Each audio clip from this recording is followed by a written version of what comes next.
Are we All on? right. I think Hey, wow, we it just are kind of on. jumped in. So that was a little unexpected there. People, let's Okay, folks, here we go. Guys, here we go. Let's have a good show.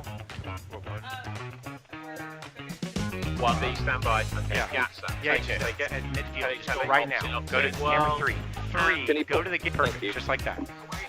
I'll just go ahead. Yeah, graphics 2 is going to be up for the first. Okay, take it. Go right now. Go to camera 3. Go. Yep. Can you Go to the perfect, just like that. No music. I'm going to hand to Q, Sophie. Wait for it. Wait for it. Wait for it. On radio in the Canal Zone. All right, guys, mic check. Go ready. Okay, Ricky, mic. Yep, I am ready. Wait for it. Wait for it. Willie, mic check. Yep, let's go. 1B, stand by. 10, 9, 8, 7, 6, 5, 4, 3, 2, 1. and we're live. Okay, and go for it, guys.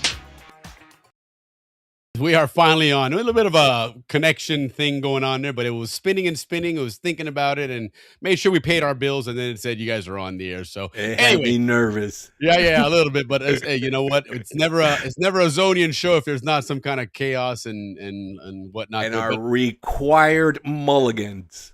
indeed, and you know what? We're not going to run out of mulligans this year, man. But we've already used a few at the beginning of the year, and so we're gonna hopefully, fingers crossed Kick that this we're all. off.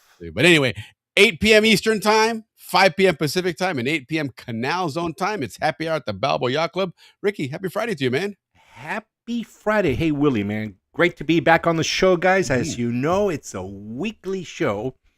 And welcome, truly welcome to everyone. You know, all our viewers, our friends, our family. Truly, we really, really appreciate it. We've been here almost 2 years every Friday, and you guys are still with us. Thank you so much. As you guys know, my name is Ricky Royal, and my partner, Willie Benninghoff, both born and raised in the Canal Zone. And we just love to bring you this happy hour. It is known as the happy hour at the Balboa Yacht Club. A podcast, guys, dedicated completely to the Panama Canal, its history, its rich traditions, and of course, its people. All about its people, aka Zonians. You know, this is the place where you come to find out what the Zonian community is up to and how the Zonian community can help you today if you have any intentions of moving back to Panama. And Willie, that's kind of our show tonight.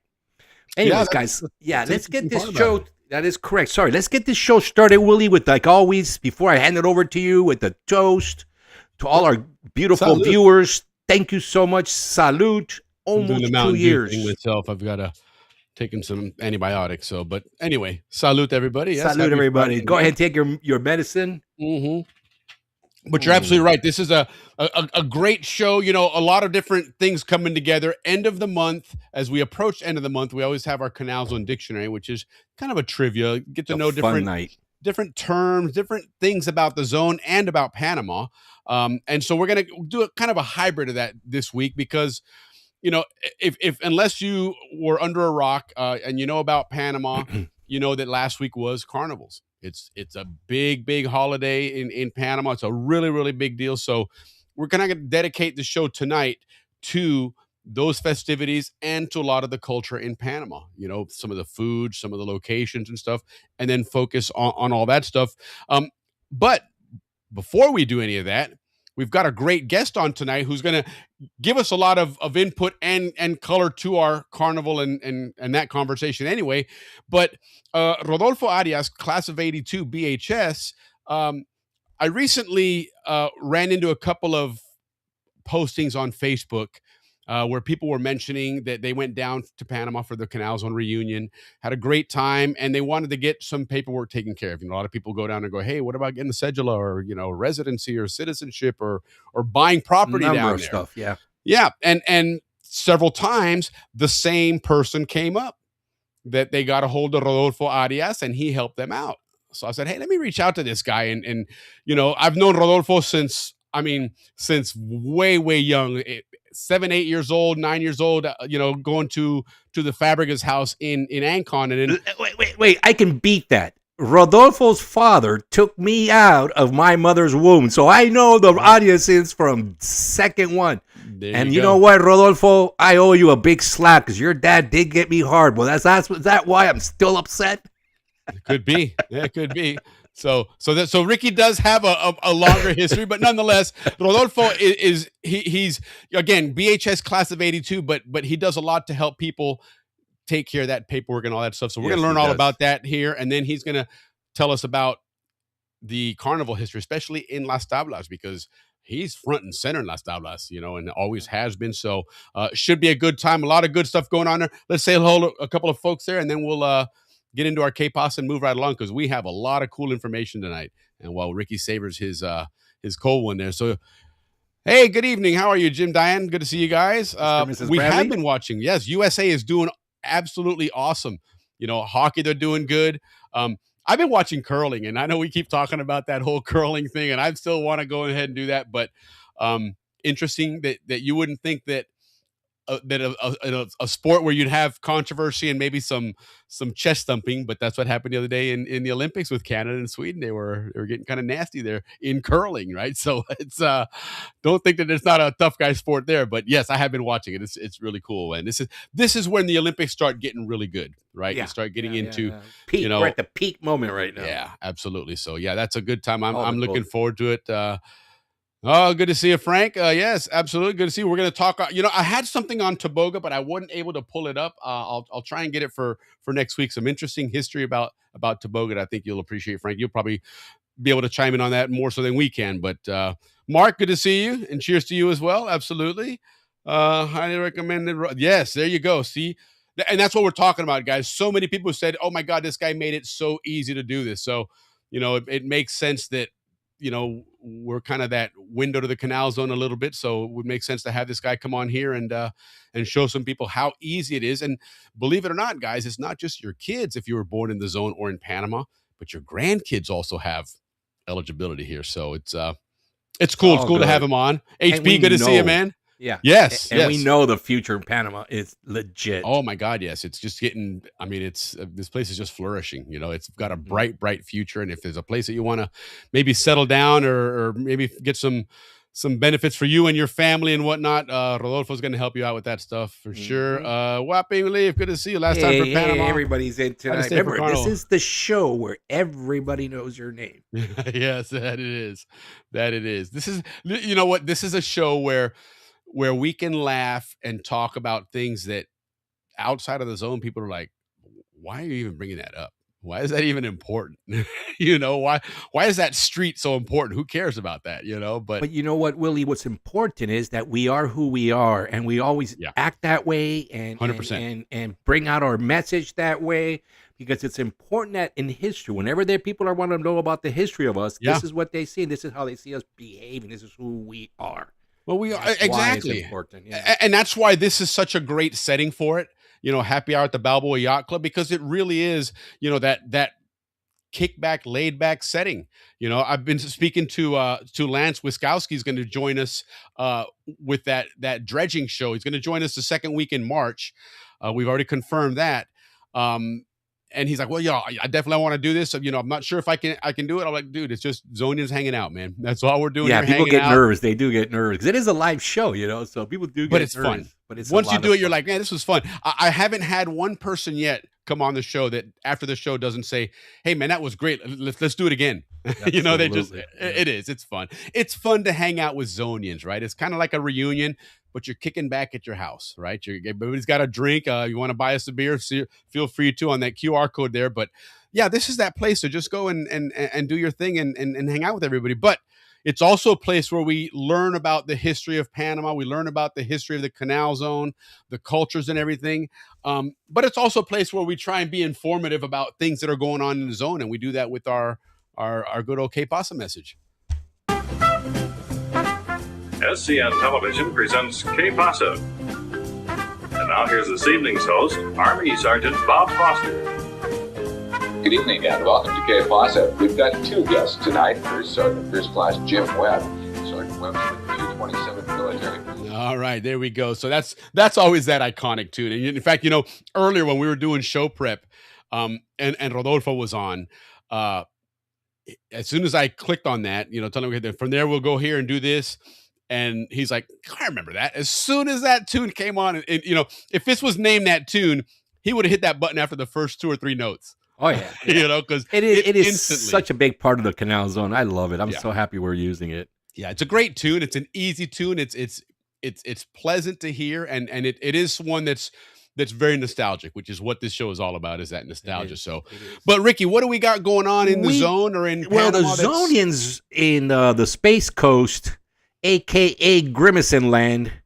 Yes, they're having a big ping ding starting. I believe it's tonight and tomorrow. no, the 28th. Was it next week?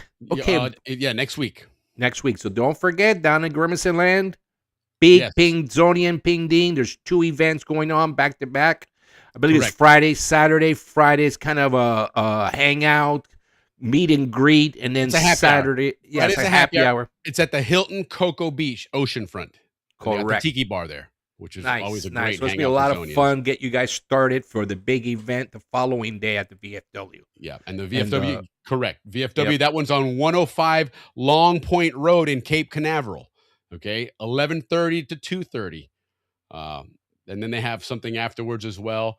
And so yeah, that looks like it'll be a good time there. Any of those events, always go to pancanalsociety.org, not Panama Canal Society, pancanalsociety.org.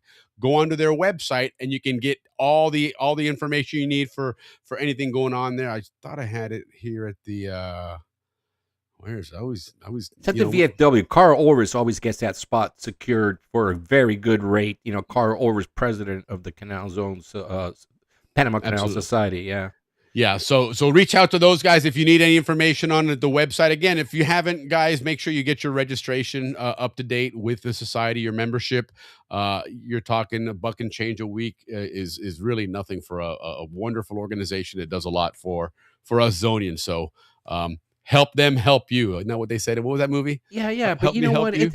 It's a great thing because it's really the largest meeting throughout the year of members of the Panama Canal Society that come together. So it's an honor, really, to be able really to support is. them. You know where you really feel proud of that. Where you really, I mean, apart from just, it always feels good to be a Zonian, right? When you wake up in the morning, you're like, wow, I was a Zonian. This is awesome. But when you're at the reunion and you go into these hotels and the people that aren't members aren't there for the reunion, that are there for some other function or whatever, and they ask you questions, but they're always asking you questions in a way of they're in awe, right? They're Correct. like, who They just are you can't- guys, man? Correct. They can't believe, But they love it in a cool way. They're like, organization. yeah, it's amazing, and that's what the society does, amongst other things. So again, less than $1, a little over $1 a week is and really another a bargain, announcement, man. Willie. I don't mean to jump on Yeah, you, no, you're but good. since we're talking reunion, guys, as you know, the last couple of reunions, maybe the last 5 or so years, the Saturday night event really got just broken. They didn't have the dinner and then the music and the dancing. They kind of just let the dinner. You go have dinner on your own and then show up for the dancing and that kind of stuff and the socializing. And now this year they're bringing it back to a true ball like they did back in the day. That when I truly enjoyed it, because I remember we would go there and all our teachers would be there. I mean, everybody would be there, and of course everybody was dressed to the nines. Yeah. And so they're going back to that. They're not necessarily a formal dress code, but they're truly going to enforce, no shorts, no flip-flops. Just respectful, guys. You had Wednesday, Thursday, Friday, they're dressed like that, but Saturday night, they're trying to bring it back. So now they're going to Make it classy. Yeah, make it classy. Now they're going to have like a that. happy hour from 6 to 7, right? And then a dinner following that from 7 to 8, which every table will have a bottle of wine. And then from 8 to 9, they're going to have this pollera show come out with the murga. And then at 9 o'clock, after all that, those 3 things I just mentioned are added. Starts the reunion ball from 9 till 2 or 1. I believe it is 9 to 1. And guys, so that'll be the Saturday night, July 11th. Remember, it's the week after 4th of July, which, by the way, Wooly, I think that's a great thing. Because a lot of people are, busy on their 4th of July 100%. activities in their communities. Well, So not to mention it's an expensive time to travel. And that is correct. That is the most expensive. I mean, time to the travel reunion's not in and hotel. Kansas, right? It's in Orlando, where there's a vacation capital of the world. That is a good 4th point. of July weekend is a place that I don't care if you book that 2 years out, it's going to be expensive. You know what? It's just That's nature where you're at. and that's all new president, vice president. Yeah, Some yeah, of our yeah. friends are in there, Yes. so they're doing a good job. So far, so good. So semi-formal to formal.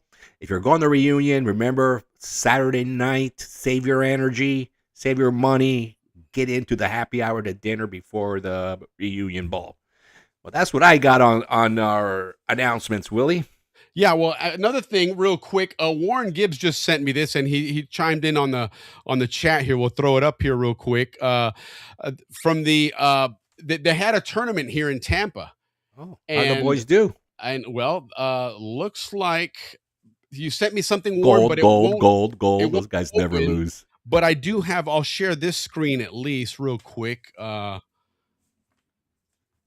always, this is what's really cool about these guys is it never fails that they recognize their roots. Their roots, and what, always going Willie? back to honor Panama. But Warren, I'm looking at the other screen, and it doesn't. It's got a exclamation point, so I don't know if it was a video or what it was. But if you can resend it, we'll definitely throw it back up there and give these guys. Yeah, and they're finally going to be performing in Panama. Yes, they are. In the Yes, they upcoming are. tournament coming up. So Correct. Next month they're going down to Panama for a jiu-jitsu tournament. So cheers to you guys, man. Right on, cheers to those boys.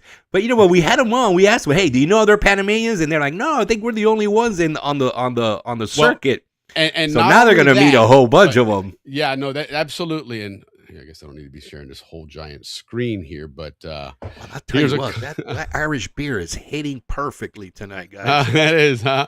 So this is, look at this. I mean, this is guys getting featured now, and he's getting a notoriety. He's getting a following. When you're on a poster, when you're, I guess, showcasing, Mhm. I always use the analogy back in the day in the NBA. You knew who Michael Jordan was because the Chicago Bulls were always announced as Michael Jordan and the Chicago Bulls, right? And so when you headline one of these places, there's something there when people are recognizing it. And he sent me some other information here where, the chat in the professional circles of the jiu-jitsu world, that these guys' names are popping up, man, that they're continuing to medal regularly in tournaments, and they're getting a notoriety. They're getting watched. People are starting to take notice of these guys, and this is just the beginning, man. So it's kind of cool here. If you guys don't know, we had these guys on a couple of months ago.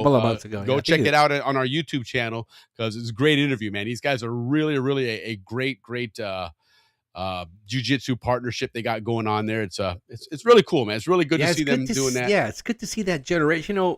Several, we have 2 Zonian children pitching in the major leagues. 2. Yes. We had the Zonian, we have a Zonian kid in the NBA. In the NBA, we have a Zonian kid playing goalie for our national team. So I mean, it's another cheers because we're drinking this great beer. And what do they another say, cheers Ricky, to that all those athletes, man, for the Canal Zone. Well, and this is something that I know Alex has thrown up a couple of times and mentioned it, that it's being mentioned now that the Zonian is considered a subculture of the Panamanian culture, race, nationality, whatever. You have all your different peoples, and the Zonians are recognized as one of them because, I mean, you couldn't have a more parallel start. Right, you literally on 1903 on November 3rd and November 4th, you both kind of kicked off right about. Yeah, but the Chinese were here first, though. They built it. We're not going to get into that. You know what? The railroad. We're talking about there was no Panama without the United States, and there was no Canal Zone without Panama. And that's what I'm talking about here. I just had to throw them a little bone because I do have a little boaching news on there. Like we always like to update you guys. That's Ricky's way of segueing into something here is by, it's not, Ricky's not a merge, man. He comes into that turn and just runs through the light. And Well, all of a sudden he's on the highway. we have 2 segments to this show, and where are we Yeah, at? 19 minutes, 20 minutes. Through that. All right, a quick butching news, because we like to keep you guys to date on all the stuff happening around the Panama Canal. As you know, as we've been informing you, the 2 ports that were ruled unconstitutional. So as you know, first, the courts ruled unconstitutional. Like too much corruption, too many things were left out of the contract. You guys know the whole deal. And then Plan B was put into action, which was to bring in APM terminals, which is Merck's, or whatever Willie pronounces it correctly. Maersk company. So Plan B is ready to be executed, and they had the first canal the first ACP canal administrator, Mr. Alemán Subieta, and to for the transition. Everything was peachy keen like we thought. And then the next move, which was last week, China said, you know what? We're going to sue you guys for this unconstitutional call, right? Yeah, good luck. And that was last week, and everything was happening, and, China, big bully, everybody in Panama was nervous about it. But then another corruption deal explodes in Peru with these ports and in other words, the same exact corruption deal as in Panama. So China now has 2 major strikes of losing their concessions. This is not going to end there, right? So they're like, we need to change strategy, right? So the latest thing is, Panama has this ginormous mine that we all know about, right? They opened this big open mine, and then they closed it, because for the same thing, unconstitutional corruption, etc. But the mine remains there, right? And the Panamanian government has decided that the best approach, they looked at all the different approaches, right? Closing it all together, reopening it with somebody else, or whatever. They've had different approaches, but the one that has stuck until today is the mine operators that were behind the unconstitutional contract are now negotiating with the government to figure out, something else. All right. So now China's like, that's a better strategy than taking the Panamanians to court, because if they lose, they're really going to lose a lot, right? So they're trying now, Willie. Well, I don't think they want to go to court anyway, in all honesty. Right, I think when you go into court and start getting discovery on things, let's not kid ourselves. We know how those operations take place, and that's what really made this whole scandal to begin with, right? And so, well, it's a lot of families are going to fall, right? A lot of 100%. So, but we don't give a shit. We don't care. They don't fall, right? Nope. So, so they're trying this new approach of staying in the game by trying to renegotiate like they did with the mine. So that's the latest updates. We'll keep you posted, but it is putting Panama. But the other twist, Willie, is that APM terminals is a European company, right? Yeah. And as we found out this week as well, Panama remains on this black list by the European Union, right? So in Panama, a few years ago, they passed a law that says retroactive, like if you do this to us, we can do it to you, right? So they passed this law. So and the reason why they passed that law was because of these lists. Because not only were we on the European list, we were on like the Peruvian list, the Colombian. Everybody had us on the list. Guys, is there was a big scandal called the Panama Papers that came out several years ago. Correct, Willie. And it was incredible amounts of corruption and bribery all over the world, but it was centered in Panama. Panama was where all this stuff was taking place. And so the EU, amongst other organizations, said, hey, shame on you, Panama. We're putting you on a list. We can't do business with you. So this is where this is stemming from. So Panama decided, all right, well, if you do this to us, well, because everybody's corrupt, we're not the only ones. So immediately we started falling out of everybody's list, because it was like, you can't do trade with Panama. You can't participate in Panamanian contracts. But of course, the canal's neutral, so it had nothing to do with the canal. But it could mean, a longer inspection, and you know what I mean. More and more countries want to invest and do can make business your life in Panama, difficult, so. right? They could. Sure. So we started falling out of all these lists, except this week we find out that the Europeans didn't get us off the list. So Molino was quick to remind them that if you keep us on the list, well, then you cannot do contracts in Panama. So what happens now to Plan B, where Merck? I Maersk. swear I can't say that freaking word. Maersk. Maersk. Sounds like you have to be gay to say that word, man. Oh, Maersk. Kidding. What's gonna happen with them now? Who's gonna run the port? So I think that's just what China sees an in and says, you know what, we'll just keep running the ports. You know, No, we'll chit there's chat. no We'll give you way guys that they your will money end up doing it. back. You know, but My theory, because we were discussing this morning in our chat group, and my theory is that Maersk is going to partner with somebody in the U.S., form a shell company yes, you did to say run that, this right. thing, and they'll be back in there and then be able to avoid us. Like, there's no way. Listen, you're not going to go through all this stuff to then turn around and give it right back to China. Oh my God, There's I know, no man. But way that the Panamanian people are going to put up with that. But Not the after they door, finally get from under the these window to that Yeah. cracked open. Yeah, I did. That it did. So, well, All right, anyway. guys, enough on the butching news. Yeah. So, well, good stuff, interesting stuff there. But Yeah. but let's move right along there, because we do have our guest waiting in the green room, and he's already on about his 25. They're 8th beer now. 15 minutes you we'll know, be done. But we're gonna pay our bills here real quick, and then Yes, we're gonna sir. get our guest of honor, Rodolfo Arias, class of '82, on here. So hang on though. Let's find a spokesperson for Howler Monkey Sauce. And here's to him. We're still looking for our Howler Monkey Hot Sauce spokesperson. Just got an email from Panama. You've got mail. Hey, I'm Mac, and I grew up behind Howard Air Force Base in Panama. I can talk about hot sauce. On pizza, uy, que rico.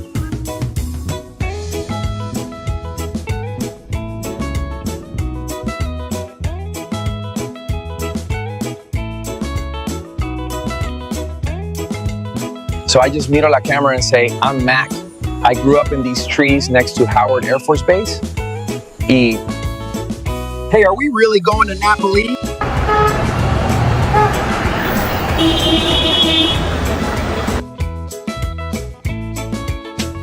And let me tell you, the flavors of ají chombo, garlic, and onions, they each hit you one at a time, and it's so delicious.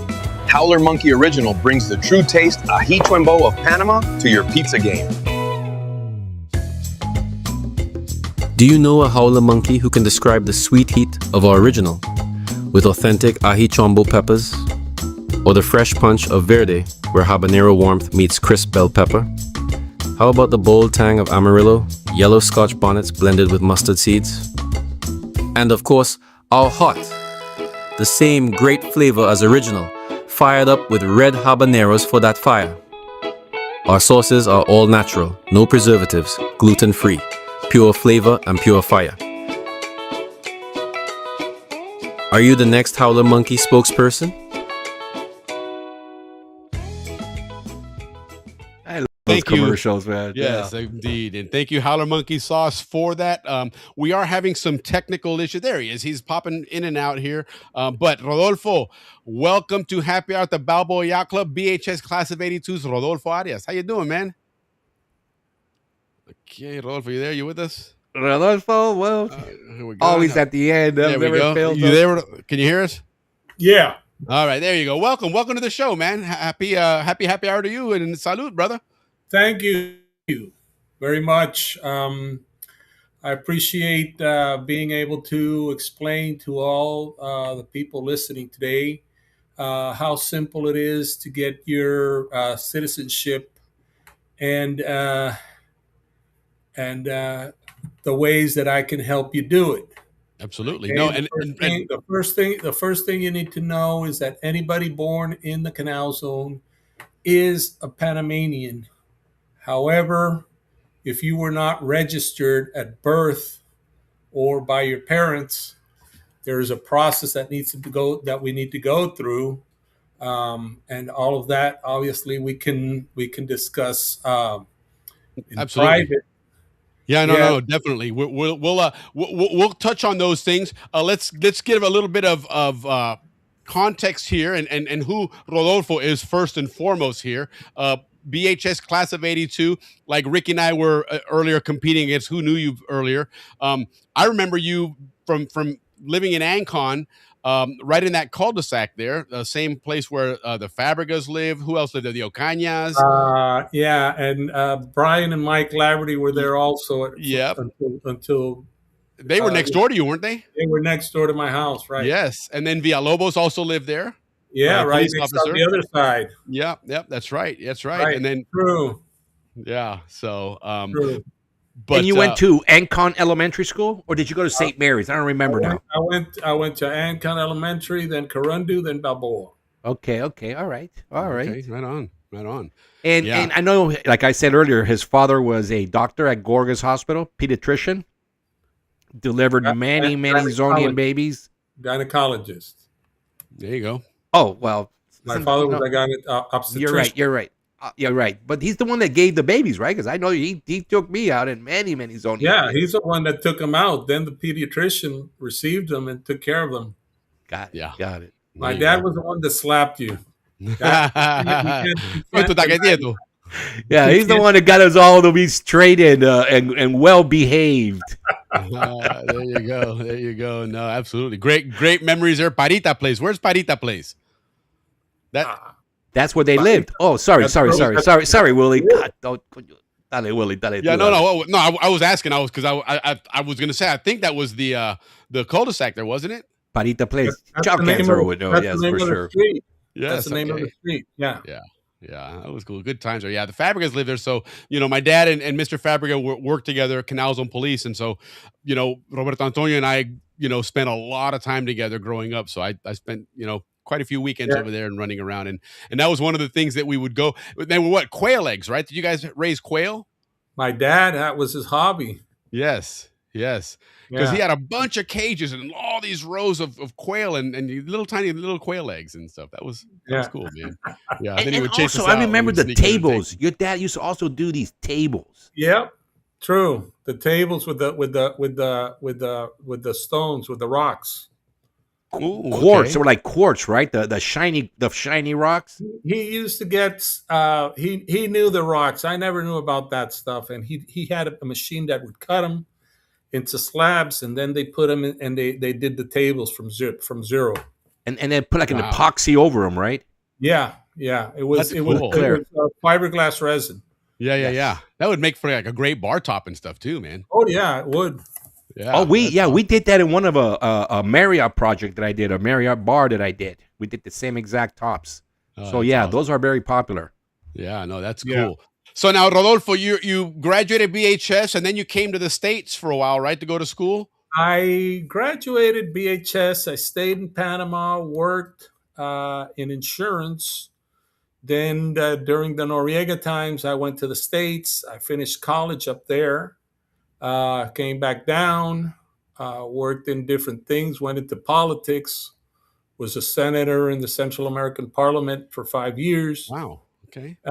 You were elected for that too. I was elected there. After that, I left politics and did insurance for some time, and went to law school, and now I'm an attorney. I sold my insurance business.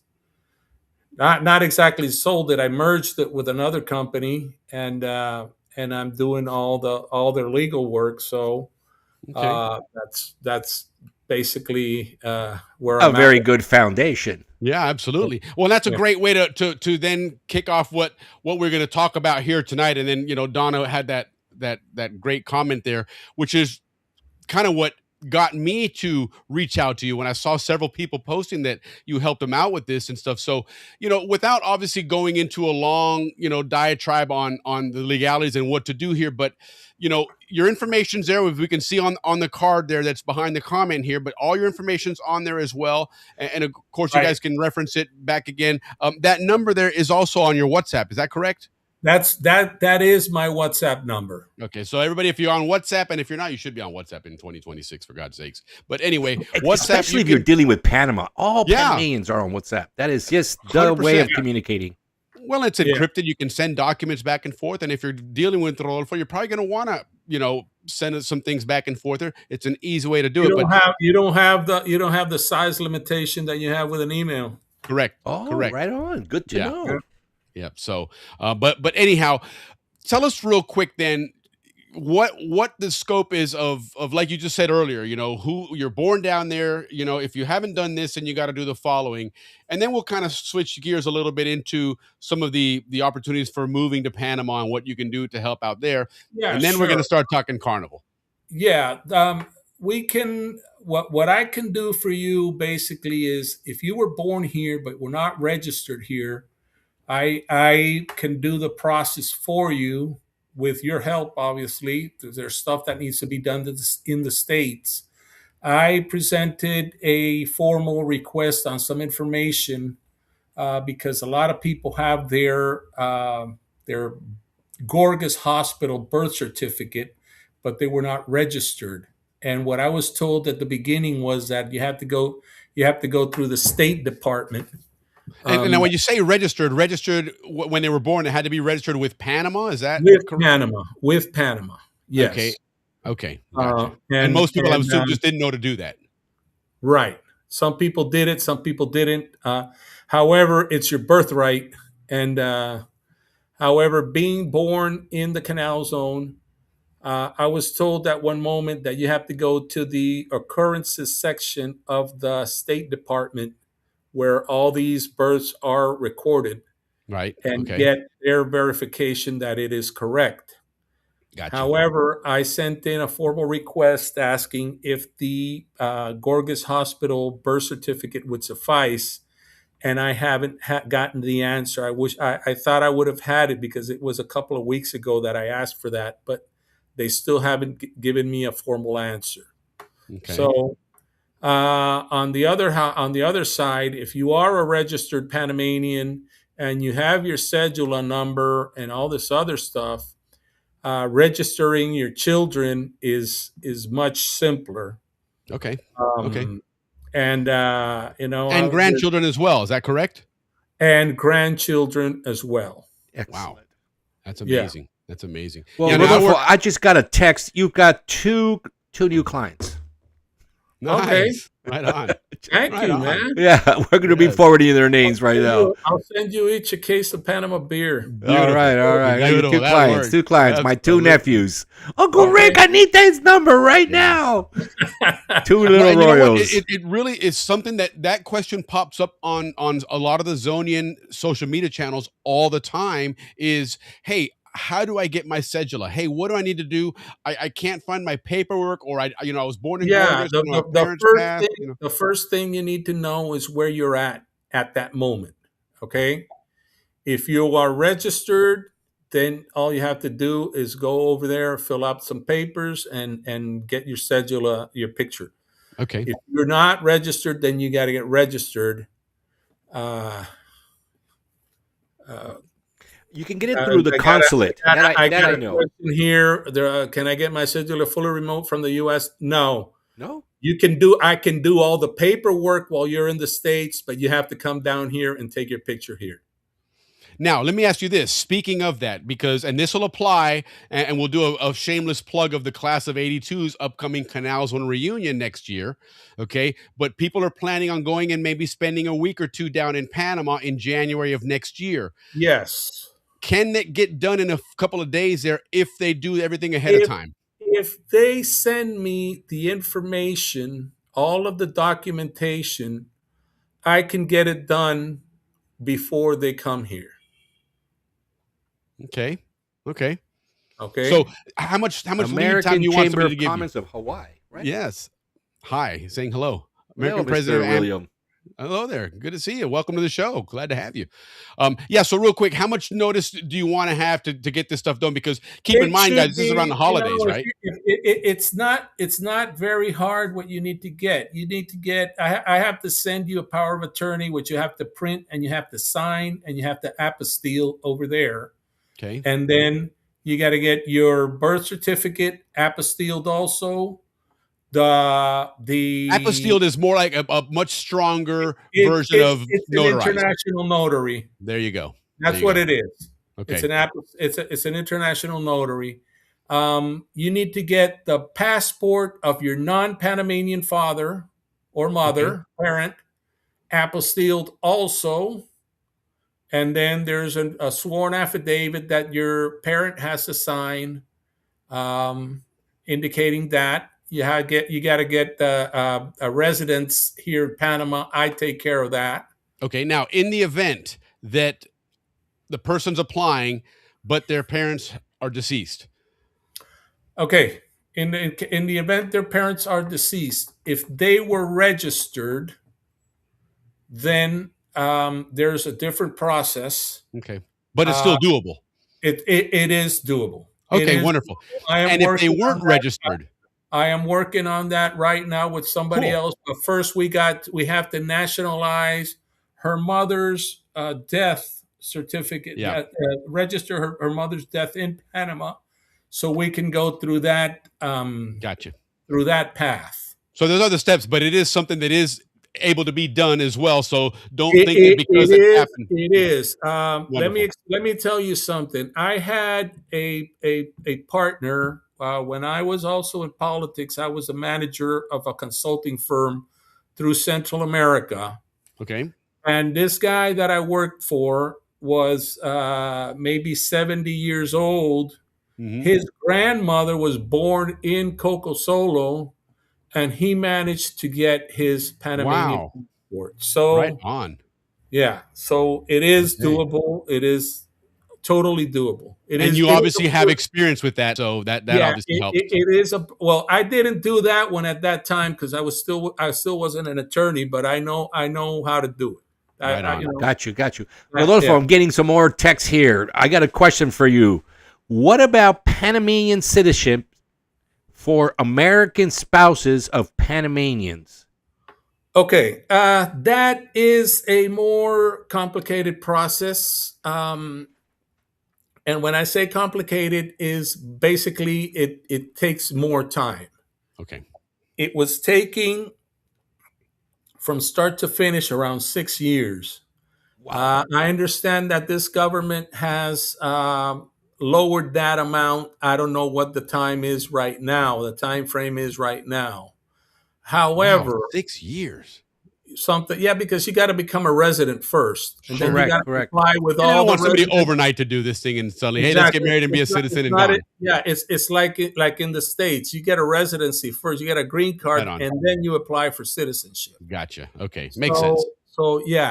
So if you want to become a citizen, you can do it. But if you need a visa in order to be able to stay in the country for a longer time than what is permitted for tourists, you can get a pensionado visa, and you get all of the benefits that we at our age right now are getting for being over 60 years old. Okay. You get restaurant discounts, movie theater discounts, medicine 25%. You get airplane ticket discounts. Wow. It's very good. And well, there you go, guys. If you want to make that trip to Panama for that Canal Zone reunion, Copa Airlines has some great deals, but get your pensionado stuff set up and get a little bit of a discount there, man. Exactly. Save yourself some money. And the pensionado visa is a one-day process. You go in the morning without it, and you leave with it. And because you can see on the screen there that Rodolfo works for Seiko, so everything's good. It's just send some bottles his way and he's happy. So no, obviously not. That's not going to work. Trust me. You'll talk about 6 years. It'll be about 60 years before you get your paperwork done if you do that. But you know what? Rodolfo's got a point about this government. What I recently saw, Rodolfo, was they're also trying to fast track as many foreigners as they can to be Panamanian citizens. Now, if you get a 4-year degree and graduate in Panamanian universities, like, for example, FSU or University of Panama, etc., and you stay an additional 2 years of working, with a pensionado visa, then you can get your resident alien card. No, you can't work with a pensionado visa. You got to get a work visa. Work visa. Okay, good. Pensionado visa allows you to stay here, but you can't formally work. Okay, pensionado in essence is retired. Yeah. Okay, so that's more for the expat You need community. you need to have proof of that you can maintain yourself without having to work Sure. here. That you're not going to come there and become a ward of the state in essence. Exactly. Yeah. Exactly. Makes sense. Makes sense. Yeah. Cool. But that's capturing more professionals for the Now, Panamanian economy. I want to go back to two comments that you guys did before with regards to the Panama Papers. And if it's very certain that the law firm that did all those companies was a Panamanian based law firm, none of the companies that were involved in those scandals was a Panamanian corporation. Very Isn't that good. interesting? Good to know. That's good to know. So Yeah, they're all foreigners taking advantage. There's a Spanish senator at the European Parliament that clearly said the wrongfully called Panama Papers. Yes. Oh, yes. wow. So it's just a big stigma there. And unfortunately, because, like a lot of Latin America has a history of corruption, it was easy to stick that name to it. Exactly. But wow, that's interesting. That we've discussed having a show about that. And Rodolfo, I think that's one of those that we may invite you to come back. Yes, and give us some insight on that, 'cause absolutely. We want to talk about that. Really, really big deal. I'd love to because Awesome. there's a lot of stuff that is not explained correctly. Sure. And as Purposely. they say, 1,000 times a lie is told and it becomes true. The truth. So, Amen to that, brother. Yeah. Yeah. And, No kidding. We'll definitely have to revisit that because that's a big deal. It was a big scandal when it first broke out. My other practice is corporate law, so I'm very familiar with all that. Yeah, that's right up your alley then. Almost every day. Well, that'll be a good show. Yeah, So indeed it will. Indeed it will. I can help you do. Well, let's do this. We're gonna move on to our next segment, which obviously you're going to be staying with us because you bring a lot of history and color to the history of Panama and these traditions. But real quick, before we move on, and if anybody needs to still, make sure you write this number down. It's 507-6612-7746. That's his number. You can reach him on WhatsApp. So anywhere in the world, you can dial that number. It'll reach him. Get a hold of him there. You can message him there. You can send him. He can give you the address where to send a bottle of Seiko, all that good stuff. But reach out to him if you want to get stuff done. And don't be like a typical Zonian and wait till January 20th to send him that information. You won't get your settle out of that day. Yeah, you'll get a wasted trip if that's what you're going. Before we segment off to our next part is, Rodolfo, on maybe when we bring you back, could you let us and our viewers know more about how to obtain medical insurance or how the whole medical insurance works for us people that are us guys that are trying to figure out whether we're going to retire down there or not? I mean, I'm going to retire there for sure, but just when. But one of the things that always I think about is, what insurance am I going to use? So how do you know about that? Are you familiar with that? Can you inform us on that? I know certain things. When I was in insurance, my practice was mostly in property and in auto insurance. I was not much into life or health insurance. However, I do represent, and they are my clients, a company that is called Plan Med, which specializes in health insurance for elderly people. Oh, wow. When I say elderly people, I'm saying people over 50. Sure. Okay, that if you go try to get a regular insurance policy, it's going to cost you an arm and a leg. Yes, I don't know how to do it, guys. Over here, it's more affordable. It is simpler to get. And so there you go, guys. Look up Plan Med in Panama if you've got any insurance inquiries. And then, of course, reach out to Rodolfo. He can certainly put you in touch with somebody if that's the case there, and really learn. Because, listen, guys, there are a lot of us Zonians out there that, we left and we certainly want to go back. More and more of the Zonians seem to be going and relocating back. So the other thing I would suggest, if you have U.S. insurance, to see what their policies is in regards to overseas coverage. Good point. Okay, international coverage, and you could probably find out with the local hospitals. As I told you guys before the show, I used to have a U.S. insurance policy, and I lived in Panama, and they covered Wow. me down here. Yeah, but it was an international a policy Sure. that they sold. And I had to get an operation on my wrist, and I just went into the hospital, said, "Okay, this is my insurance," and said, "Well, what day do you want to get operated?" That was Oh, it. that's wonderful. Yeah. Heck yeah. Yeah. And somebody else is throwing in the chat here. Let me see. What is that? Did you get it there, Ricky? Me, of course, always clicking it when you. Yeah, here you got. I'll keep my hands off it, Willie. Aetna, BCBS, and TRICARE accepted at Panama Clinic, for example. There you go. There you go. So there's some information there. And again, guys, don't assume this stuff. Find out. You have an expert, a fellow Zonian, BHS graduate. Reach out to him and find out what's going on there. And know before you go, obviously. Don't wait till the last minute to do it. But you got a great resource here. And as Donna said earlier, she got it for her daughter and it got it taken care of right away, right? Leaf even just chimed in something about if you get your cedula first, then the passport, you can get it pretty much in 24 hours.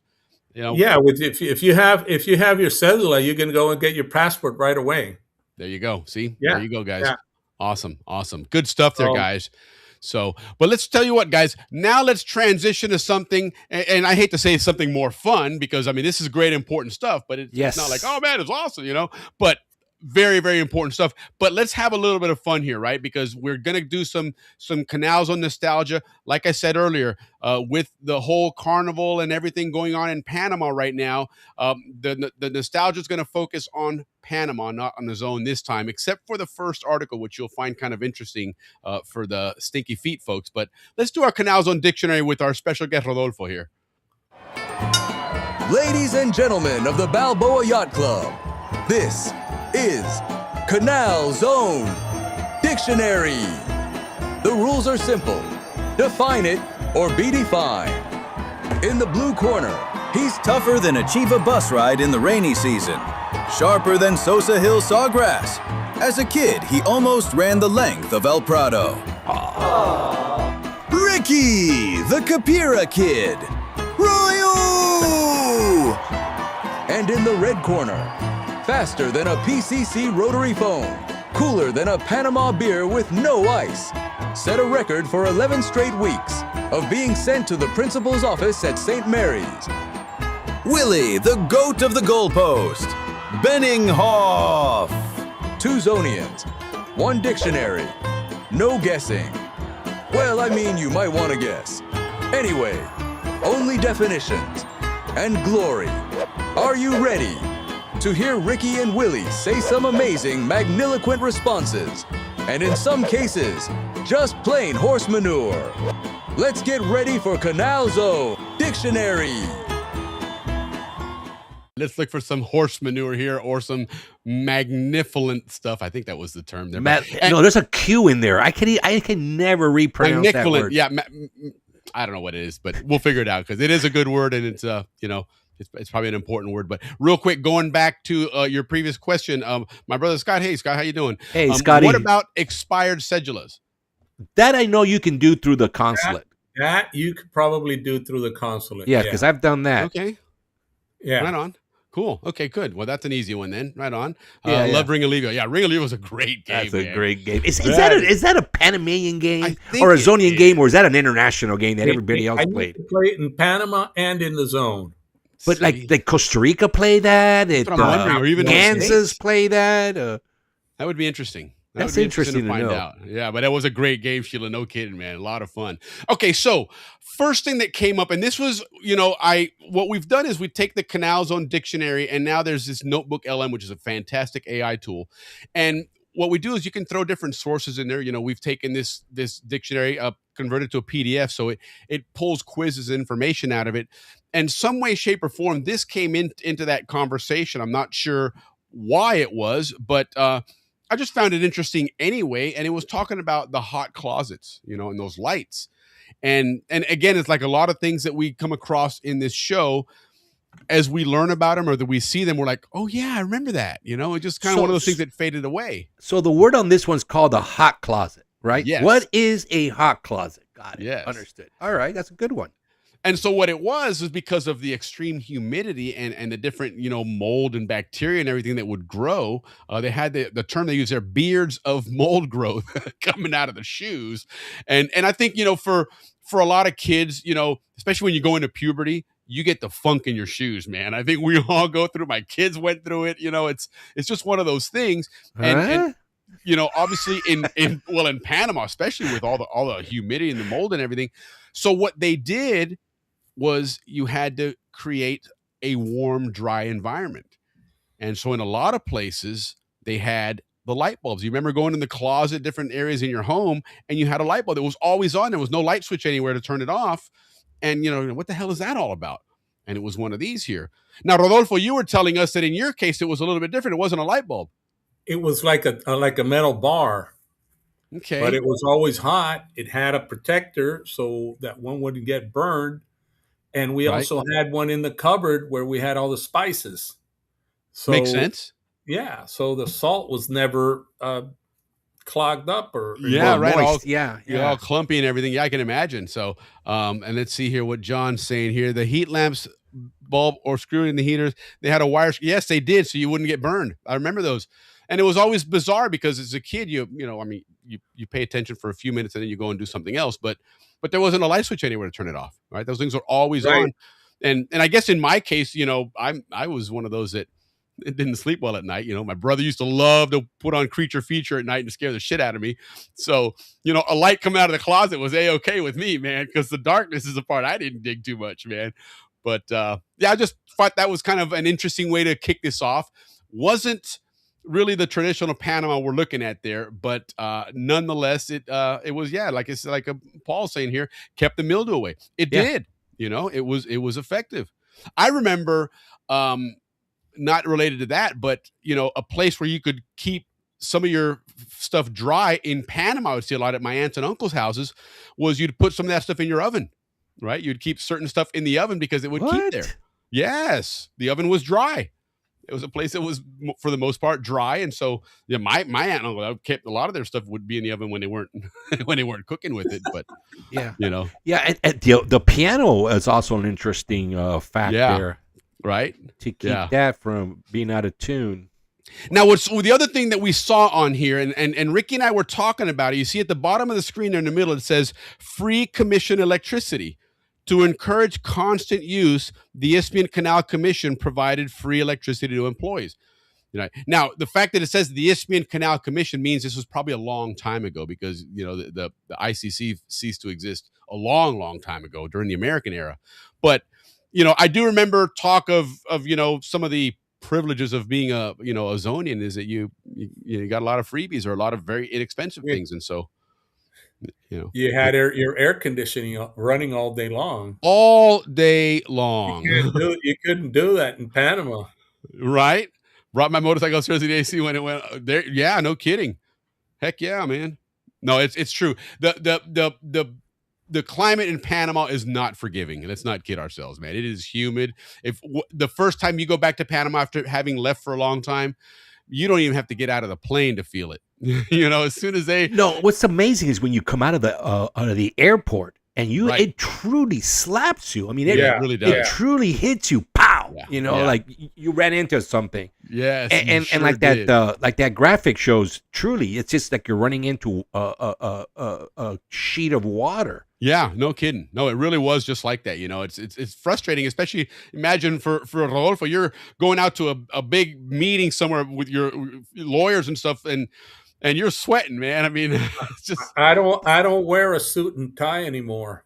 Yeah, I don't guess see anybody that's why the wearing that. Guayaberas were so popular as business attire in Panama. At that time, Yeah, Willie, there you go. In the 70s, they paid electricity because Willie and I were talking about that. I remember my parents always saying, "No, turn off the lights, guys. You're wasting electricity," or "Turn off the air conditioner if you're not downstairs," or stuff like that. Yeah, but it was like maybe 2/4. Yeah, so that may have been an older story than from maybe back in the day, because like I said, it did say the ICC, which was way before the Panama Canal Commission, and then of course the Panama Canal Company. Hey, and the Matthew. ICC before that. So, hey, Matthew, how you doing, man? Good to see you, brother. Fumigation truck every night in Balboa. Yes, that's it. That fumigation truck, man, that is world Wow. famous, man. Yeah. Everybody brings that one up, man. But all right, so let's move along then to the next one here. Now we're going to get a little bit more traditional, some interesting Panama stuff here. You know, carnivals in this time of the year, a lot of people go into the interior, especially just because it's dry season anyway. It's a great time to go and visit those areas. A lot of us are familiar with El Valle. A lot of us have been there, but I just thought this was kind of cool, interesting information on El Valle and some things that you may have known or not known about El Valle. And Ricky, what was the one that you said earlier that it was what the largest what? It's the largest Rodolfo, you said it. inhabited volcano crater in the world. Look at that. The largest Inhabited, right. in the world, not in Central El America. Valle the is like world. that, huh? Oh, that's what it looks like. That's And the you have- last I read or heard was that. Oh no, I believe it. I totally believe it. Yeah. Wow. I didn't know that. That's what it looked like, but that's what it is. El And you Valle. know, when we grew up down there, a lot of us, you know, Zonians that left Panama, and you know, when we lived down there, the country was much smaller, and not in geographic size, but just in getting around and things. Of course. You know, where now El Valle is right down the street. You know, it's amazing how that has changed. But back then, as it says there, this was kind of the gateway to the interior. You know, and when you talk about, you know, we'll get into carnivals later on with Las Tablas. Las Tablas was a haul back in the day. That was El Valle was a haul. Yes, because you had to get up and down that hill, and that road was pretty bad. Now, I'll tell you what, one vacation that we spent there, and I think this was our warm up to take the camper up to the U.S. through Central America. We took it to El Valle, and we stayed there with family or whatever. But there was a day there where my brother and I rode our bicycles from the top of that hill all the way down into the town with my dad behind us, of course. And it's just interesting, you know, amazing memory. But you know, it's one of those I look back at now and going, yeah, a lot of Zonians. I wouldn't let my kids do that. A lot of Zonians live there now, Willie. A lot of expats too. It's a big expat community. El Valle is very much a lot of expats in there. But a couple interesting things about El Valle: the famous square trees. I don't recall ever seeing those, but let me just clear something up. I just found this. It's not the largest, but it's one of the 3 largest. Okay, gotcha. Good enough. Top 3 is good enough for Top me, man. 3 is good. You're on the medal stand. Yep, there you go. Exactly. You're on the podium. Yeah. Absolutely. Good call. So now the square trees, I don't remember seeing those, but that is something that's, you know, unique to that area. Think about it. You're in a volcano, an extinct volcano. Yeah, it's isolated, right? A lot of things don't get in and out, right? And so sometimes things that are growing in those areas, they die off everywhere else, but they kind of stay in those unique to those environments, you know, or those ecosystems. Yeah, on the way to the beach, there was on the way up on the right, there was a square tree that you always went by. Right. Okay. I don't remember that, but you know, and this is, as you recall from last week's show, we learned about the bird cages, right? Yeah. And this is those areas where you'd see them is getting into El Valle and you know, in Azuero and all that area there. But those are also very unique to it. And then, as you can see in the middle of the screen there, the Panama beer. No, that's something. That's bias a beer. The Golden Frog. That again is known for that location. It's a very rare and very unique species. How big are those frogs? I've never seen one, but I heard they're like tiny. They're very small. They're very small. Like quarter size, 50-cent piece. They have them also in Puerto Rico. It's called the coqui. Oh, okay. Yes. But they're all. I understand the ones in Puerto Rico are all gold. These are gold and black. And interesting. And they're poisonous. Yes. So no touching them, right? Or is it that when they spit that goo? The prettier the frog is, the more poisonous it is. Wow. And that's kind of the warning, Mother Nature's warning. If you look really, really hot, stay away. Yeah. So interesting. So that's El Valle there. If you haven't been there, then wow, would you? You'll do a trip there because there's a lot of good stuff there. Good food and a lot of spas and boutique hotels that I've seen people post on Instagram. Well, I think just by the nature of where it's located, it's not a place where you can just have mega expansion, right? I think it'll always remain very rustic and small. That's true. You know? They have a great zoo there as well. Now, is that considered like a national, park area or something, a protected area, I wonder? I don't know. Interesting. That part, I don't know. That would be interesting. So, but anyway, so that's El Valle for you. Now let's switch gears, guys. Let's talk about some other Panamanian traditions, especially during carnivals. You experience this if as a Zonian, if you went to the interior for carnivals, Las Tablas, Penolome. I used to go to Agua Dulce a lot because my family had property out there. But let's talk about some food, man. Some good eating in Panama, and two of those that you get a lot from the vendors out there are the bollos and tamales. I've never bollo. Never liked that very much. But interesting thing about them, what makes them each one. Obviously, the mainstay on both of these is corn, right? The other commonalities you can see on there is that they are boiled. And correct me if I'm wrong, Rodolfo, but they are both made by initially boiling them, correct? Yeah, you finish cooking them in boiling water. That's what it is. Okay, so you initially start.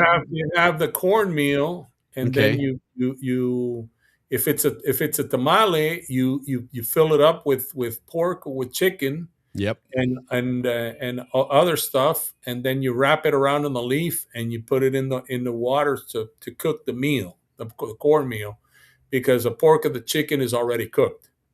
Oh, that's right. Yes, and those they had to have the raisins. If you didn't have the raisins, that makes all the difference. Well, oh my God. That's a matter of that's your opinion.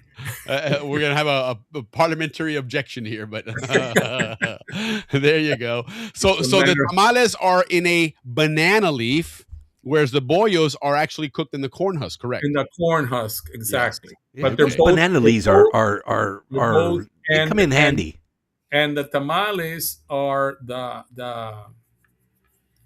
tougher corn, and the bollo is the new corn, maíz nuevo. Oh, okay. It's like a softer. Yeah. Probably sweeter, maybe even.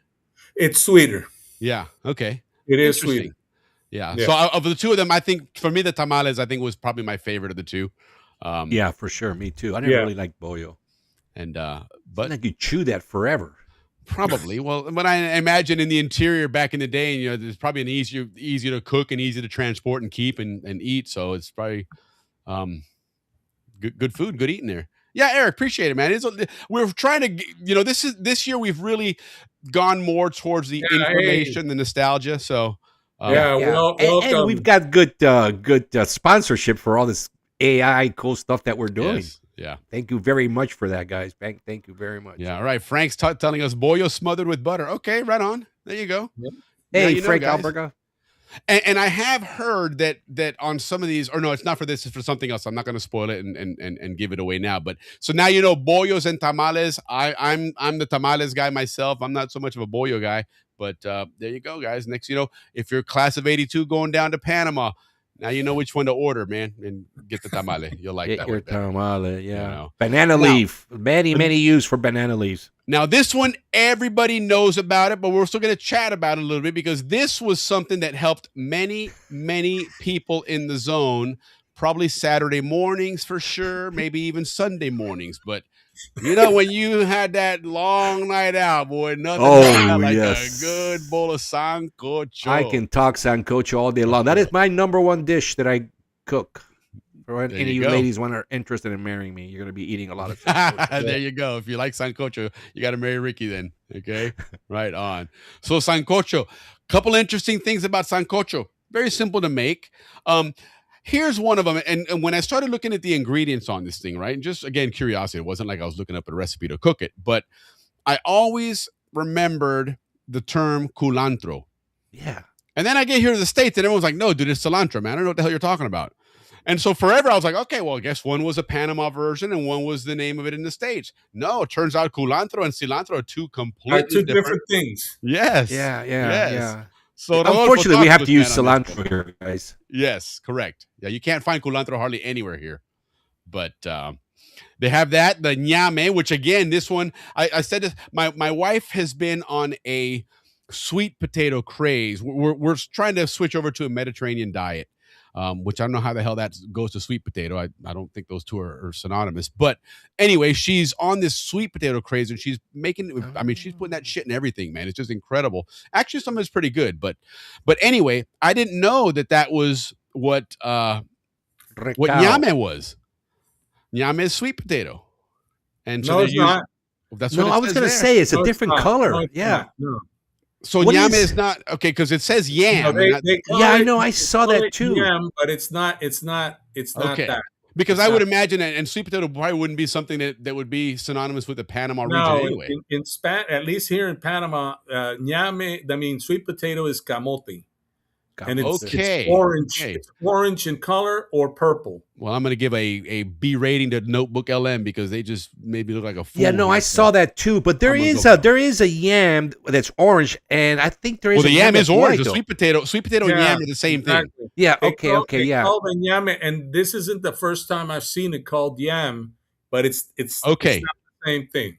Yeah, that's why we bring this guy on It's here, not guys. So the listen, yam you that can, you know in not the only States. can you get a cedula and residency, you're also going to get somebody that's going to correct you on your eating in Panama while you're at it. So make Well, sure at you least got the right those stuff, man. ingredients. But so yam is the one that I haven't been able to get. But otoy, guys, as you see there, it's taro root, by the way, here in the States. Yeah. Okay. The taro root is you got otoy, which is purple, and you got Correct. manga, which is white, which is a taro root. And they're basically the same thing. They only change in color. Correct. Okay. So we right can on. get taro root here, at least in the West Coast, California. You can. Yeah. And of course Hawaii, because they make poi out of that. Yep. And And then so we now can we can get yucca here as well. I don't know Yes. about the East. Oh yeah, you can get yucca. That one definitely get it. It's pretty Yeah. common here. Yucca's the interesting one, man, because that one's toxic if you don't cook it. You know. Yeah, Can Zero's saying the same thing, that it's the And they sweet proceed- potato. Yes, exactly. Listen, I make fun of my wife all the time because of it. She's like, "Hey, what do you want for dinner?" I was like, "Oh, let me guess, yams."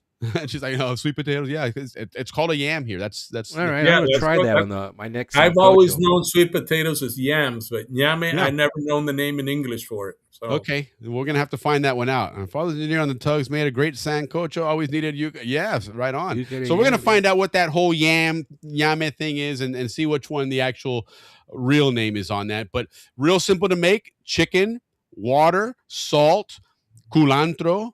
it's not chicken, it's hen. It's Hen. gallina, not pollo, man. Okay, and Chicken pollo. tell us the differences in this and why it's specific. And it says it on the right side, that secret of the tough hen, as you can mention there. What's the whole Yeah. point of that? That's how they do it. That's how they do it. It's a grazing hen that's in the yard eating anything that finds. Free and- roaming. Yeah, it's roaming there, and Okay. it's a tougher meat. I don't like it personally, but that's how they do it. Yeah, and from the text there, It's it's saying that greasier. it's well, and also that it holds together because remember, this is cooking for a long time. It simmers forever, and Yeah. so any type of you throw some There- chicken into there, you it'll go. fall apart. There you go. Gallina de patio. patio. That's the one. Okay, Yep. right on. Yeah, so you have to have one of those. Regional favorite sancocho chorrerano is notably spicier, Yeah, and of course, any food that you want to make it notably spicy but still delicious, you got to use what? Howler sauce. monkey. You got That's 4 different correct. sauces. You got verde. You got Yeah, amarillo. Willie, that was good, man. That's the first How about time we've done that? that. Let's do more of that. Let's do more of that. Yes, that was very subtle. Very subtle. What do they call those? Unabashed Plugs. promo. A shameless promo. Shameless Yeah, plug. cool. Right Yeah, on, Willie. So, of course, now cultural significance of sancocho. Well, again, we know the ultimate cure-all. I mean, everything, Yep. especially hangovers. You took yourself a good sancocho, and you did feel better, no doubt about it. The rice ritual, traditionally served with white rice, either mixed directly into the broth or dip. So what's your choice there? Because I do remember that. Some people, you have the bowl separate. You take your scoop of rice, you dip it in there, and you eat it. Or others will throw. I was a mixer. I threw mine in to mix it. I was a I'm a dipper. Yeah, I You're didn't a like dipper, mixing. of course. Yeah. All right, well, of course. Right on. Yeah, that was for me. That was the way to do it. Throw that stuff in there, and to this day, I'm still like that. You know, if I got some soup and there's rice out there, they get mixed. They definitely get mixed. You know, They all go I'm into the not gumbo. a plain rice eater for sure, man. But and then a symbol of family bonding for sure. For I mean sure, that's as instrumental. If you know, a good sancocho really is. I mean, it really is a place to gather at the table and bond and get together. So right on there. So now you know, guys, a little sancocho stuff. Remember, it's a hen. Okay, don't use those young chickens. They're no good. Well, you know what? I use thighs because it's greasier, and you get a better broth, better tasting gives you chicken. better flavor. Yeah. Yeah, thighs. I go with the thighs. Indeed. Yeah, for sure. And like anything else, guys, whenever you're cooking and simmering something, try and brown the meat a little bit if you can to get some of that flavor out of it. That's just my culinary school there, but it's you got to brown it, otherwise you don't get flavor out of it. And question: do you leave the skin on? Heck yeah! All right, okay, cool. And then take it off before you eat it, right? If you want. I always do. But yeah, for sure, man. That's where the flavor is, man. Okay, let's see her. Abuelita, go ahead, Ricky. You got it. Oh yeah. Well, first we got to do Steve. I just took Steve out quickly because we were reading the bottom. Mary Keller talked to me. Okay, good to know. Right on. We should have a sancocho cookout at one of the reunions, either the Panama or the Orlando. For sure. We gotta maybe look at planning something if we can for this Orlando reunion, Ricky. In June. Do like for sure. So Abuelita used to say, "Everyone welcome. We can always add more." Yes. That's true. Same in my mom's house. My mom we always had sancocho at our house. Ricky, a thigh man. Yeah, there you go. So now let's switch gears a little bit. We're still gonna stay on some food, and this is probably my favorite of the Panamanian food, just as far as just taste and everything goes, is the carimañola. Oh man, I love a carimañola. The flavors there, just the flavor of the yuca, the flavor of the meats and everything. It's top notch. You know what? Why I would eat it, because they gave us a good drinking base. You eat 2 of those, you can drink all night, because that thing would suck all your alcohol from you. Yep. So they take boiled ground yuca is your base. And then you've got your filling there. You fill it in and completely fill it and enclose it in that. And then you throw that into the oil. Fry it up. That's yuca. Mm-hmm. So what do you do? Just scrape the yuca and then you grind it up. And then you probably boil it, and then you probably mash it like you would mash potatoes. Grind it up. Oh, okay. Boil and then mash. Gotcha. Yeah, you got to soften it up first, and then you can mash it. Yeah. Alrighty. So, but again, the star ingredient is the yuca, the tuber characteristics, staple tuber. We all know about the yuca. Again, cook it, man. You got to make sure you cook the yuca. You will get sick otherwise, right? Beyond fritters, it's ground into flour and used in soups and stews. I imagine it's probably a good thickening agent, And then, of course, the yuca sticks, which to me, yuca fries. Those are like steak fries. Absolutely, yeah. That's some good eating there, man. Good old yuca there. Now, you had yourself some sancocho, right? You started it off, and then you had yourself a couple of carimañolas, maybe some empanadas and everything, but you got to wash it down. Now, this to me is the best Panamanian drink ever, bar none, we'll go with we should have drum roll. There we go. Yes. I was only here reading the comments. Right? But no, it is the chicheme, the heart of the Panamanian refreshment. Boy, that's a hit and miss with me. That was Really? Some days it would be delicious. Other days I just couldn't. I couldn't do that it. shit every day, Me man. too. Wow. Hit and miss. I Depending love on the time of the day and etc. Yeah, maybe. I don't know. To me, it's I love anything sweet anyway. I got a bad sweet tooth, so. But yeah, looking at the ingredients, maybe want to reconsider my idea, because they're using cinnamon and look at all the good stuff they use on all the spices. I mean, this is actually a pretty healthy drink. Yeah, and the interesting thing that they point out there, especially for us here in the States, is you cannot use cornmeal, because it'll turn into a porridge. It'll turn into a thick, like a pudding or something, a porridge, because it can be grainy, right? You got to use the actual corn itself, right? Otherwise, you're not. It's going to be a big clumpy mass, is what it's going to end up being.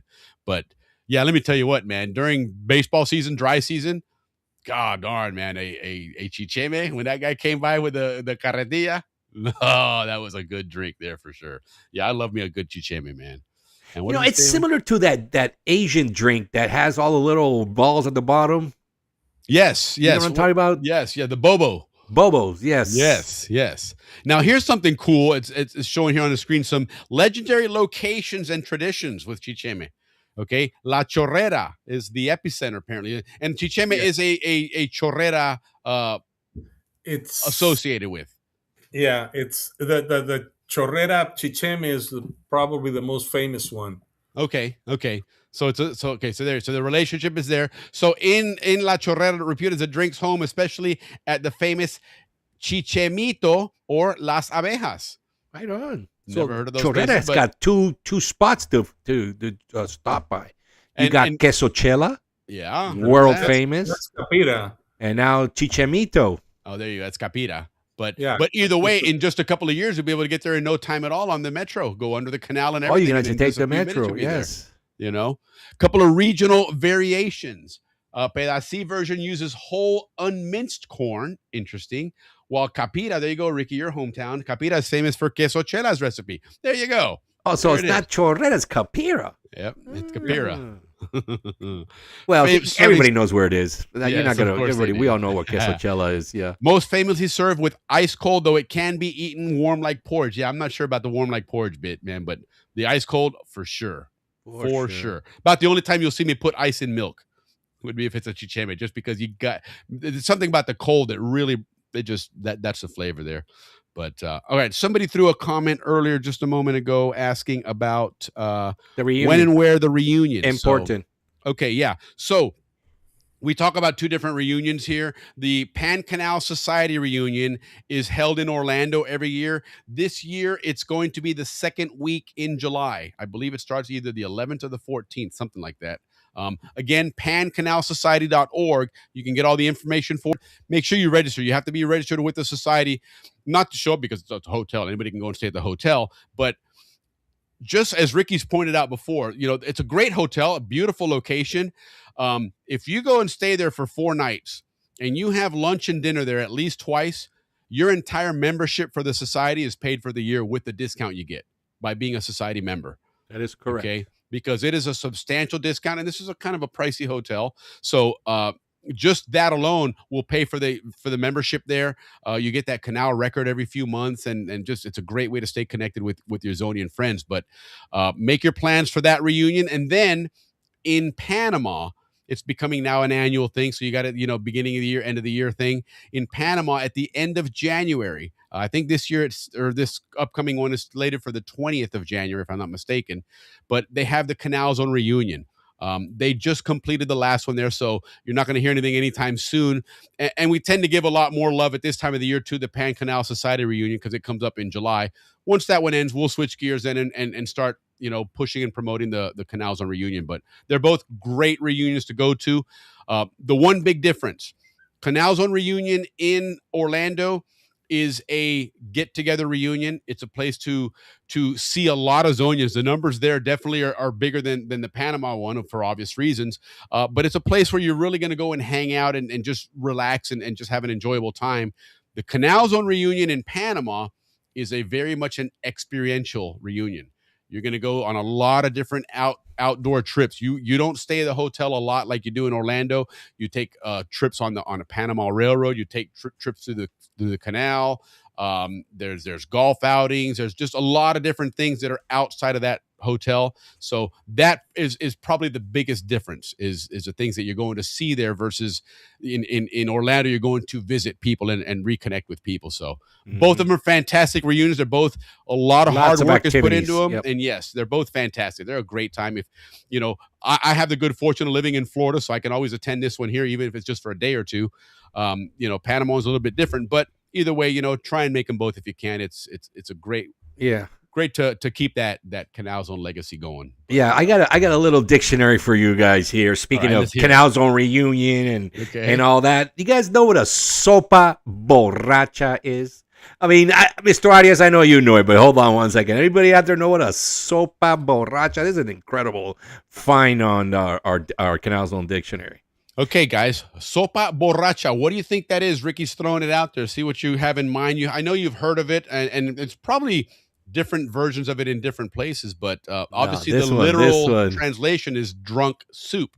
But what really is a sopa borracha? See if anybody can throw something Anybody out there? While you guys are thinking about it, we got to say hello here to Mr. Ray Simon Jr., Atlantic Side, Fort Gullick, Brad, representing. Right on, man. Welcome to the show. Hope you come back and see us some more. And I love the patch on your name there too, man. The Cristobal High School. There you go. Right on. Right out. Good The stuff, Gold man. Coast. The Gold Yeah, Coast. heck yeah. You know what? A lot of great athletes out of that Gold Coast. All right, here we go. Sopa borracha, guys. This is actually a dessert dish. There you go. I don't know how the heck I missed this. Listen to what this is made out of, guys. It's a rich sponge cake right? Soaked in rum and whiskey, right? Ah. Then it's garnished with these silver candies, you know, these little Yes. sprinkle things, yeah. Mhm. But listen to this one. It's also sprinkled with raisins and prunes that have been marinated in sherry. So how did we miss this dessert growing up there? This sounds like Very almost Panamanian. like I need to franchise this I dessert. think, Ricky, I think I remember at some quince años maybe. Quince años? Because I think it's At I the think it's- weddings. I yes. remember at the weddings. There you go. That's what rum it is. and whiskey Right. marinated in sherry. That sounds like a Zonian dessert for sure. If there's ever one. But I do remember that. I do remember the sopa borracha because it was, especially when you mentioned the whole silver lining, because it did have, those edible decorations on it and everything. That was kind of cool. Yeah. Kind of cool, man. Right on. I mean, truth. I think that thing would be a killer up here, man. If we can get away with selling, alcohol and in our donuts, man, that would be great. Yeah, there's a place for you here somewhere. But now that I'm hungry and I'm starving and everything, I need to kind of switch gears a little because we still got a show to do here. So let's switch gears now. We're going to continue the nostalgia, the Panama history and information here, but we're going to go to where we really enjoyed this really special event in Panama that happened every year at this time of the year, and that was carnivals. That was just a fantastic time in Panama. So let's figure out what the whole carnival story was all about, different histories and whatnot on it. And Rodolfo, again, coincidentally joined us here. He's got a big history of the Canal Zone with Carnival, right in the heart of one of the, I guess you could call it the centerpieces of carnivals, right? Oh yeah, the OG of centerpieces. Yeah. See, that is where it started. But John Catanzaro went there a couple of times. Yep, in Las Tablas. Las Tablas, indeed. You had a great location. We were talking earlier before the show about, I mean, you were right in the, I mean, you're literally there. I mean, talk about ground zero. Yeah, you are ground zero. That's where I was at. Yeah, for sure. Yeah. Well, we're going to get into Las Tablas here in just a moment, but let's talk a little bit about the history before we go into Las Tablas specifically. So, according to the information here, and again, guys, I'm just basing this on what I've able to throw into that notebook LM, but 16th century Spanish origins began as a pre-Lenten celebration. That makes sense, right? Because we know that the whole carnival was, let your hair down, cut loose before you have to become pious and rigid for the upcoming Lent, celebration. 40 days, yeah. Yeah, right. Cultural melting pot. And that's true. That's something you definitely see in the carnivals, the different traditions that mix. There's some very elaborate costumes. There's some, those diablicos. There's just a lot of different things that are thrown out there that Mojadera. And it makes sense that it would be that cultural melting pot if we're talking about Panama, because we know that Panama has always been, because of being that crossroads. You do have so many cultures that have crossroads in Panama, right? Correct. Even in the American era, I've seen earlier on, before my time, there was even a Canal Zone carnival queen that was, part of the gig and stuff. So, the zone even involved themselves in the carnival celebrations much more formally than towards the end there. But nonetheless, this is that time of the year where the country really does shut down. I mean, there is no work going on. It is a, Rodolfo, you can attest to it. 1 week, right? 1 week of celebrations. What's carnival like in Panama now? What's the whole atmosphere, the build up to it? What's well, the Las Tablas and Penonomé and now Oku and Chitre are all the same thing. Right. That's what everybody heads out to. Yeah, I spent my carnival at the beach. Getting the hell away from there. Yeah. I went to carnivals for you two, all of you and me, and maybe about you lived it for all of us. Yeah, I lived it for everybody. That's great.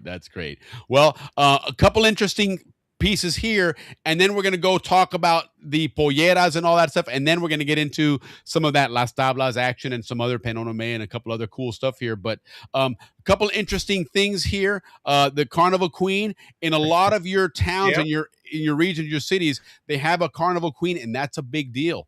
Yeah, I was in St. Mary's, and in my class, Grace Hoskins, who's now Grace Fessick, she's from my class of '86. She was a Las Tablas queen back in the day.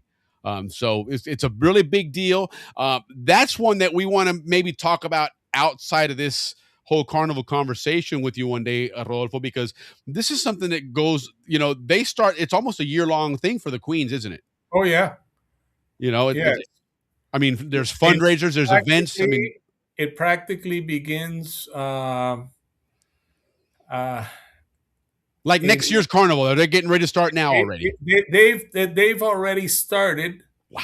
They've already started doing all the preparations, and they kick it off on the Saturday right after Good Friday in Easter.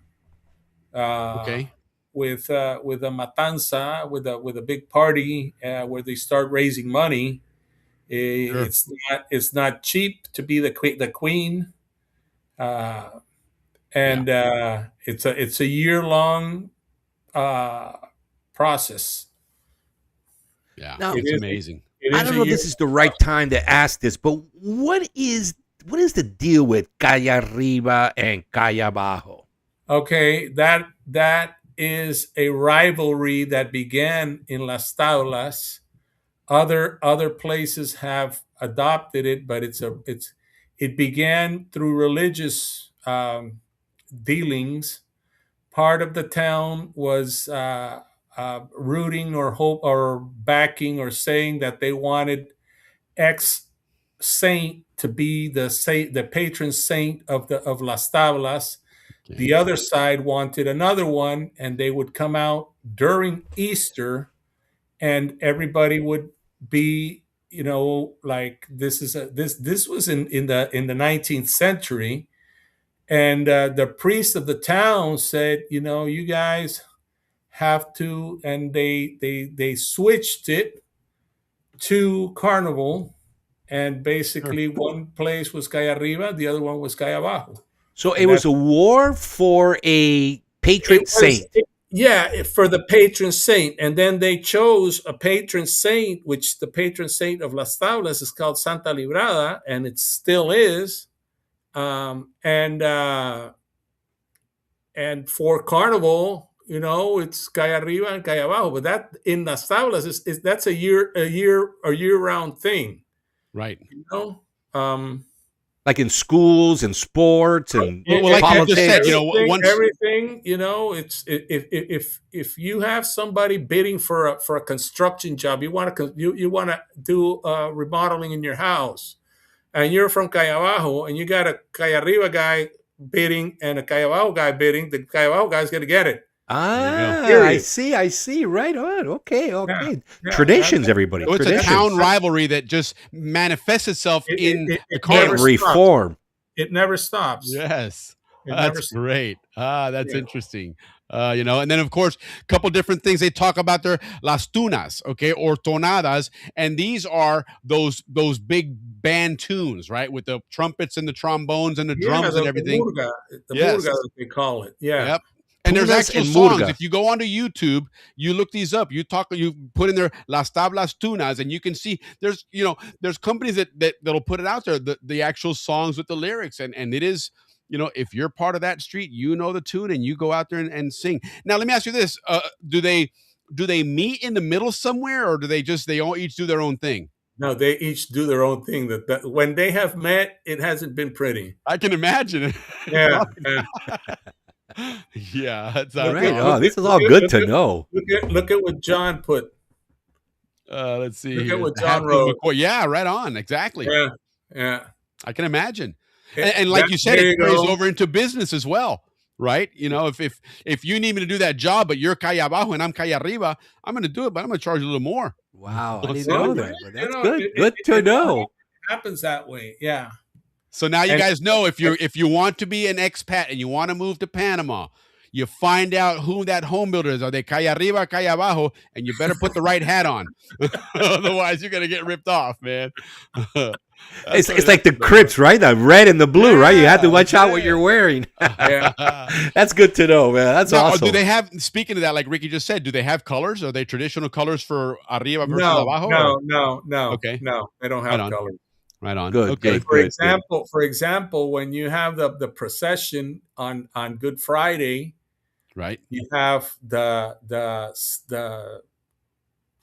figure that Calle Abajo, that my family decorates, which is the Calle Abajo saint, and you have one from Calle Arriba, which is a Calle Arriba saint. So Okay.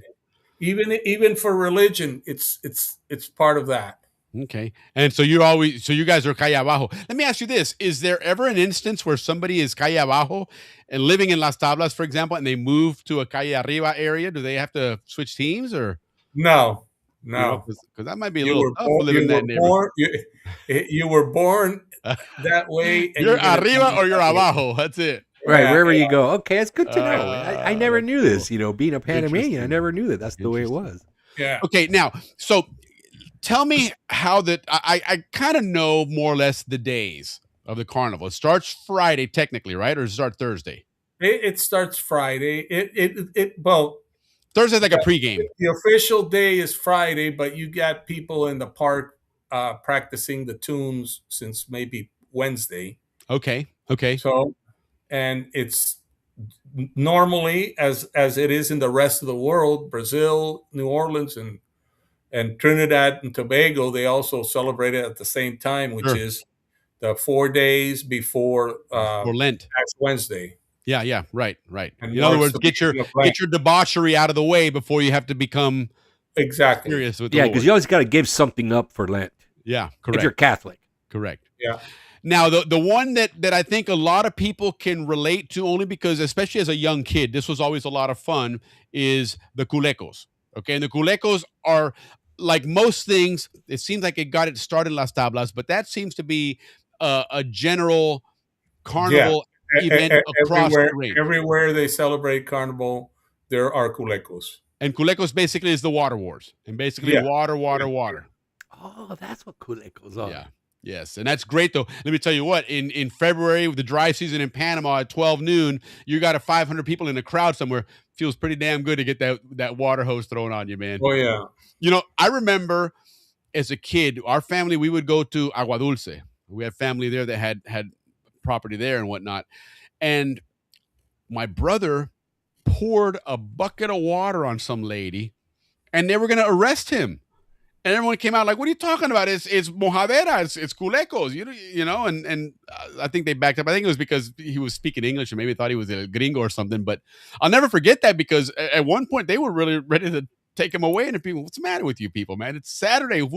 You really expect somebody to be walking around in dry clothing on culecos in Panama? It's not going to happen, man. But it was all about the water, and you see that in Panama City a lot more. That was one of the things that Mayor Myron talked about was last year they had, I think, like 3 of those cisterns to pour water out there. And this year they had 9 because they had so many more people there. And yeah, that's a really big deal is the culecos on Saturday, the water. Now, what is Sunday? Is Sunday more the religious day, or does that not count because it's carnival? No, it doesn't count. That's part of the gig, man. You're here to party, not to be religious. That's the one day God will be like, "Okay, it's okay. You didn't make it today. Tranquilo, papa. You're good. You know, Yeah. Get it out of your system. But then for the next 40 days, don't fuck up." That's the way that works. Exactly. Okay. So is there something on Sunday that's traditional in Las Tablas that you tend to see? As I understand, they come out in their cars wearing the dress and their crown, the one that they were crowned in on Okay. Friday. So this is the big coming out one, in essence, the formal one. Basically. Okay. Right on. Then Monday is supposed to be the day of the costumes. People used to dress up. They don't do it anymore, but they used to get a costume and put it on. And then Tuesday is the pollera. Okay. Tuesday, pollera. So let's segue into that. It's a great time to segue into the pollera then. So, the pollera is something, that we all know the pollera. We've seen them. Heck, we see them at the reunions, the dances and the displays and everything. And we see a lot of people that ended up getting themselves a pollera that come up here to the States and they still like to wear them at the reunion, which is kind of cool to see. But a couple of really, really important or iconic things about the pollera to understand or to learn about here. The styles. It looks like there's three big styles of pollera in Panama. The one that we all are very familiar with, the one at the top there on the left, is a pollera de gala, the formal one. And that's the big ornate one there. Now, okay, Rodolfo just dropped off real quick. He'll be jumping back in here just a moment. I think it's his video feed that cuts out. I think he's still audio with us, but no, I just got up to do something here in my room. Gotcha. So now, what were you telling me about the pollera dress? That's important about it. That as far as the making of it. Of what I told you, I looked it up again, and it's not as elaborate as I had said, but it is very elaborate. Okay. The confection of one of those polleras could take up to 5 years. Wow. Depending on the complexity. Yeah. That's incredible. The most expensive style, 326,500 plus. I'm not sure what that number is referring to, but maybe the stitches in it or something. Featuring fine white linen, handmade lace, and gala de labor needlework. So that's probably what you're talking about. That's the design, the color design on each pollera is hand sewn. Wow. And yeah. That's incredible. So that's the pollera de gala. That's the formal one, the one that we've all come to see. If you ever see a poster of Panama and a lot of traditional posters when they show pollera, that's more than likely that's what you're going to see is that pollera de gala, or the formal one. But the other one that's also very common is the pollera montuna, right? And so that one is a country version, as it says here, representing mountain life, pairing a white blouse with a colorful floral zaraza, or a skirt. Yeah. Right? Yeah, and it doesn't have all the jewelry and the hair ornaments because they wear a hat. Yep, exactly. Yes. There you go. Feria Artesanía in Atlapa. Every year you can see how complex they are. Go for 10,000. Wow, that's amazing. I can imagine. That's true. I can imagine. So check it out. If you guys are in Panama and you want to check one of those out, the Feria Artesanía in Atlapa, you'll be able to see what that's all about and how they go about making everything. Kike Rodolfo on his staff, SCM. Yes, indeed. Great call. Yeah, absolutely. Thanks. We have to cultural liaison, perfect too. Heck yeah, no, indeed. I mean, you guys are a fountain of knowledge. And then, as we talked about with Panama being that crossroads, and a lot of different cultures and stuff going through. There's the Pollera Congo, the heritage one, which is more of that Afro-Panamanian or Afro-Antillean, as we like to say as well, and more along on the Atlantic side, your Cologne communities and things of that nature. And it almost looks like that one is a hybrid of the two other ones, right? It's got a little bit more of the formal shape to it, but still a little bit more, almost like a quilt work. Yeah, it's colorful. I don't know much about that one. Okay, Bocas, I imagine, would have that one as well. Yep, we're gonna have to get our Atlantic side correspondent Vern Couturier to get on that one, do a little bit of investigating on that. Him and maybe HB can help out with that as well. HB's quite the Canal Zone historian. But interesting things about the dress itself, the pollera dress. Now, going back to that formal one, right? Because the formal one, there is more to it than just the dress. There's obviously the headgear, the jewelry, and everything involved there. And so there's actually a meaning and a purpose behind it. It's not just throwing up some gold and some bling, as you would say it, right? There's a traditional ensemble, and it's called the 7-chain tradition. Okay, the tradition ensemble must include between 3 and 7 gold chains, often passed down through generations.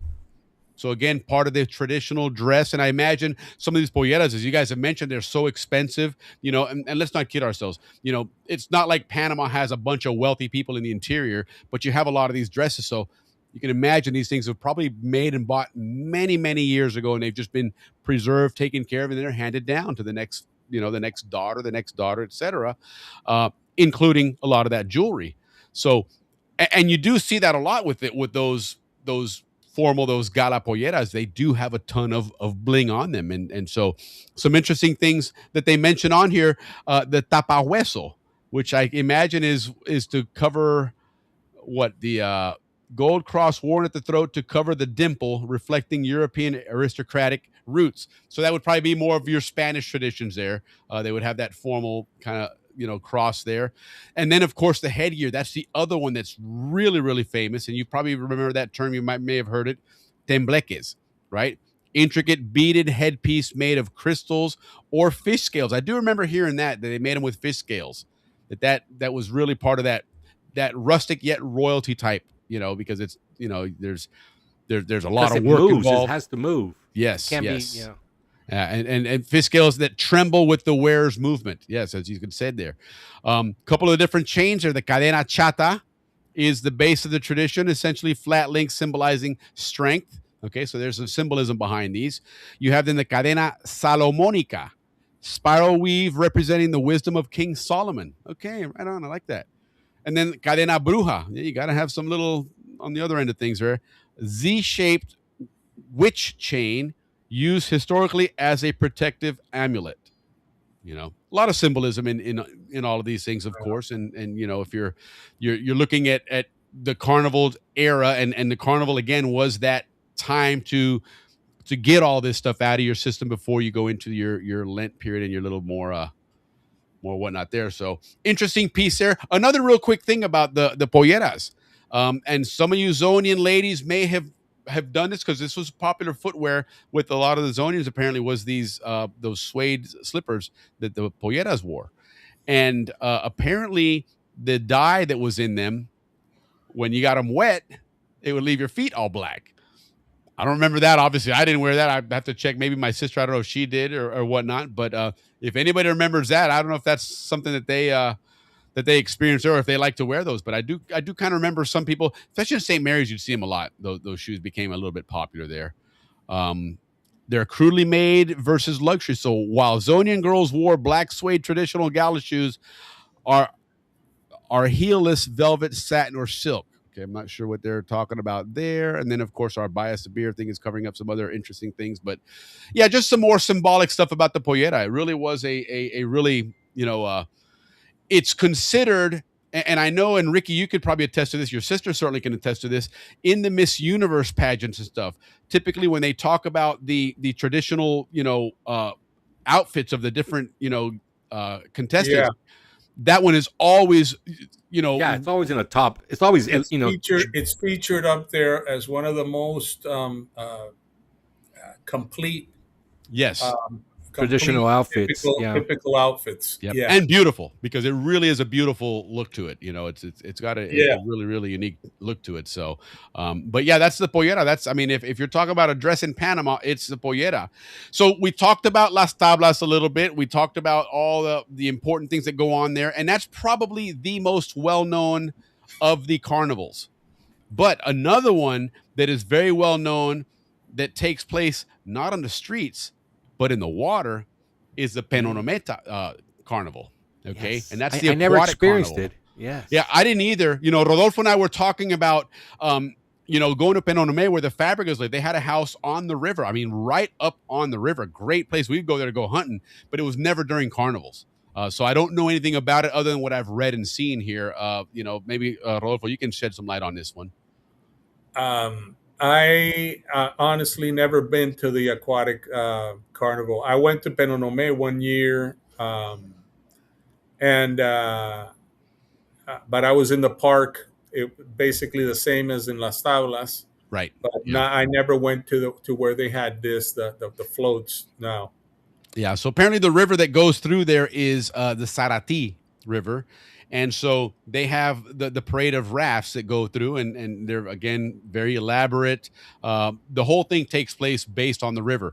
The river was the way of getting around in the interior in Panama, because you've even seen old pictures, from like Panama Vieja Escuela and things like that once you left the zone, Panama, up until probably the 1940s or 50s, Panama was very rural. Just across the country, it was very, very rural. So, yeah. A lot of these areas here, the river was their transportation, was their highway, was their means of making money. And so they celebrated it and they honored it with their carnival on there. But there's some cool stuff they mentioned on here. The dance of the Toro Guapo. I remember in Agua Dulce, they had something called a Vaca Loca. And these guys, they put this thing on it. They kind of wear it over their shoulders. The long wooden thing. I know that as a sickness, man. No, this one was it was you kind of wore it was long and wooden, and they put a skull of a cow on the front of it with horns, and it Yeah, would chase yeah. you around, and you just run like hell when you were a little kid, man, because I this see. thing scared the I've hell out of seen you. that. I've seen that in Parita, El Toro Loco. Yes, they have it in Yeah. Agua Dulce. They would have that one, but they got the comparsas and the aquarios. Sunday again, like you said, is Day of the Pollera, which seems to be across the board. The No, Sunday is but no, they have the Day of the Pollera on Sunday, but Las Tablas is on Tuesday. Okay, Yeah. interesting. Yep. So the Saturday was the river parade, a peasant trade for pageantry. Yeah, because again, that was their way that they got around. El Banario de Mendoza's. I'm not sure what that is, but this would be something interesting to look up. You know, it's not as well known as Las Tablas, but it is still one of the. The Balneario de Mendoza is a river right underneath Fabrica's house. Oh, okay. That's what it is. Yeah. You know what I remember about that place when we'd go down by the river there. They used to have the plecostomus, the suckerfish that you had to on your aquariums. Yeah. And, dude, they were like 3 and 4 feet long, man. These things were humongous, man. I mean, you see them in a fish tank, you're like, wow, that's pretty big. And go to that river and look at them, man. They're massive, massive fish. And it's my understanding those were introduced to Panama. They weren't native to Panama.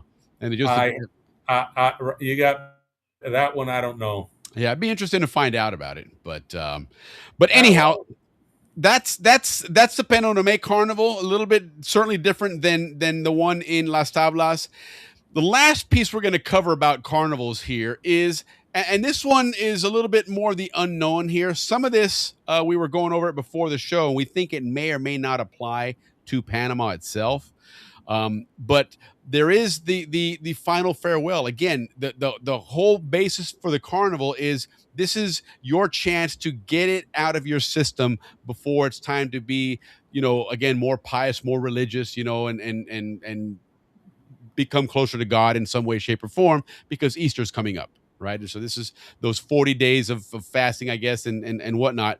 But what we're talking about here then is at the end of the carnival here is the fish. What's the whole fish thing going on here? And what have we heard about that or know or don't know about that? I don't know. Might as well be Penonomé.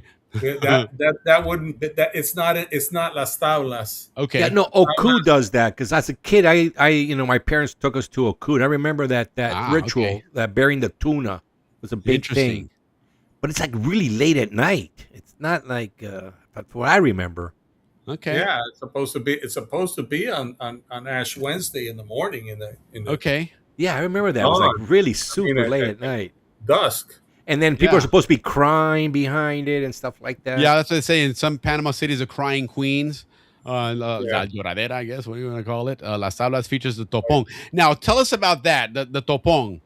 Because I've seen some videos of just massive, massive fireworks. Yeah. It is. John was there several times with me. It's where the two sides meet in the park, each on one side of the park, and they start burning fireworks. And we burned down an electric cable one time. That was not good for the building next to the church. Oh, no. Yeah, they weren't very happy with us, but that's what it is. It's carnival. And it's carnival, so. Yeah, John's throwing in and saying you stay up and party all night Tuesday. Like fire. The streets catch fire with all the paper, and it's it's very how do I say that? You got a lot of adrenaline on there. I can imagine. You gotta watch out because the guy that's next to you doesn't know what he's doing, and he's swinging the fireworks all over the place. Yeah. And I got burned one time, and well, that's how it is, man. It's part of the carnival experience. That's it. Yeah, part of the game. Yeah. So that then marks the end of carnival, and again, like we've seen, then Ash Wednesday, which just occurred just a couple of days ago.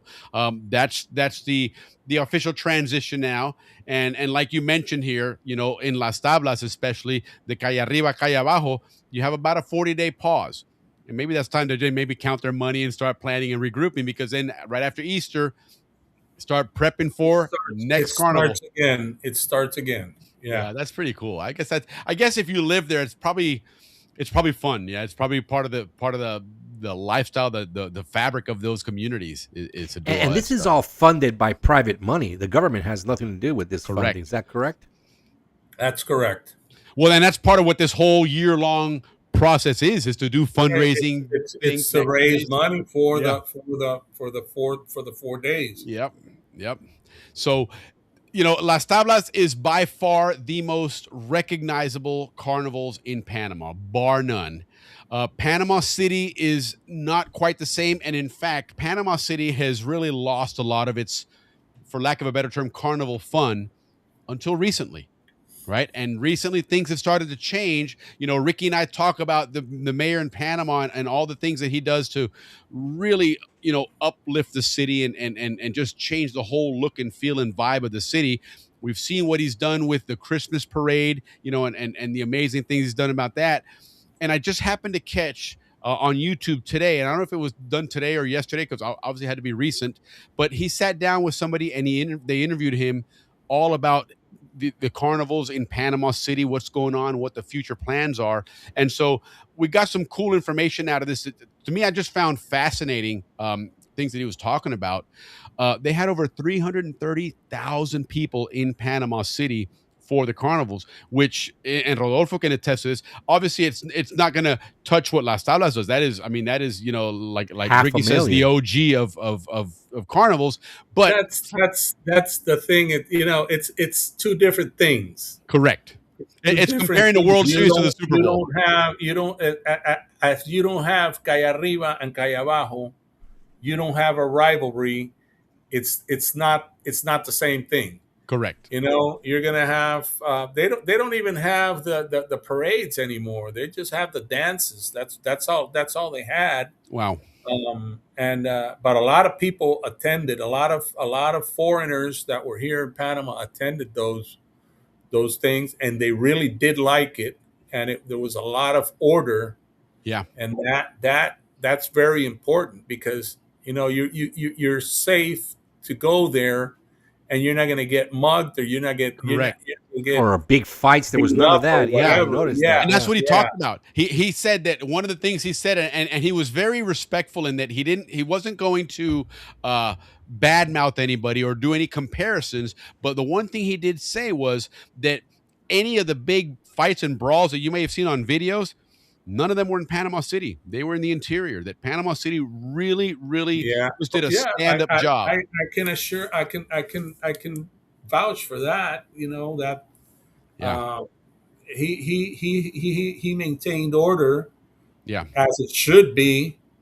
And if you want to bring tourism here, you got to make it safe for them. Exactly. And that's what he's talking about doing. Exactly that.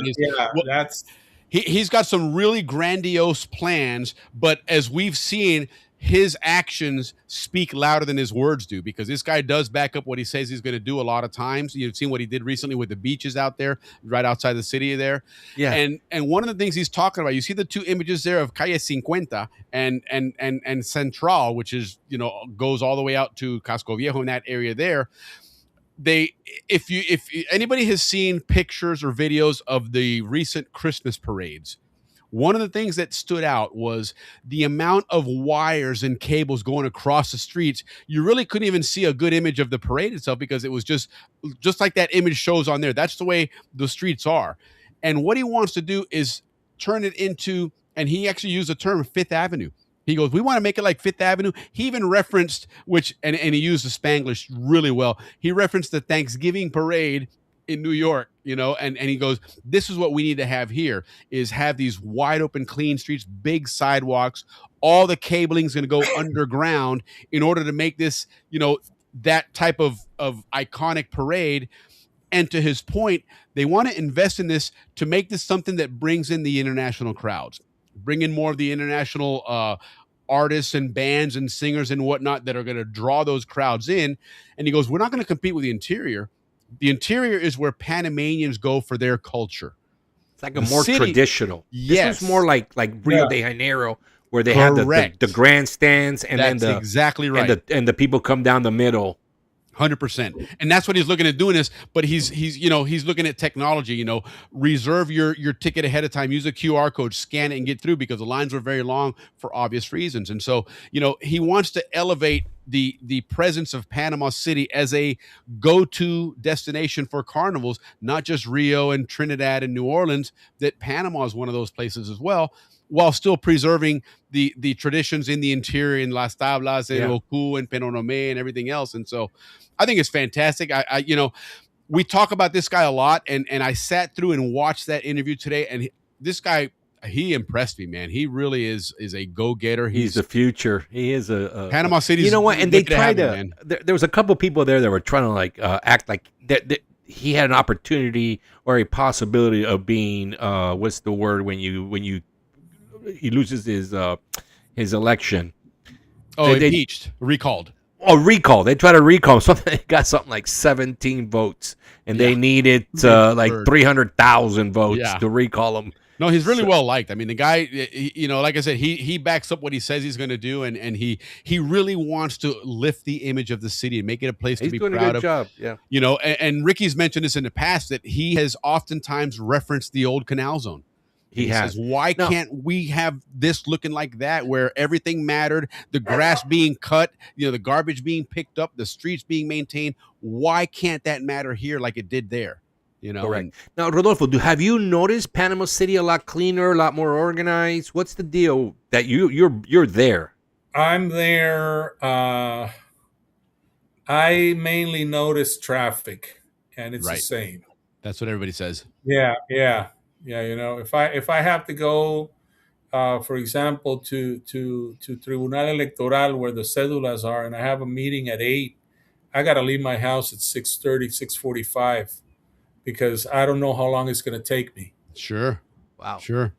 And that would normally be like a 30-minute drive, right? 25-minute drive from. It may be a 20-minute drive. Yeah. Hour and a half. Without any traffic. So all the cleaning up, he's doing all that. It's hard to see because of the traffic. Understood. Yeah, and I do understand he's been doing a lot of stuff with the homeless also. Yes. That's a big project that he's a lot. Yeah, and that is something that's really needed, because there's a lot of old people that have nobody to take care of them, and I've seen. Now what happened with the beaches? Because I know like a few weeks ago they were out there in some of the. Is on the other side of Paitilla? Where's that at? No, they got a small beach that's in Casco Viejo. Okay. A lot of stand-up paddle people used to depart from there, but you can't go in the water. That water's contaminated. That's what I'm saying. Can go in and sit on the beach, and that's about it. All you can do, and that's what they were criticizing. Right. Speaking of beaches, another thing interesting that I just saw in the news a few days ago, that there's red flag warnings in Panama for sea snakes.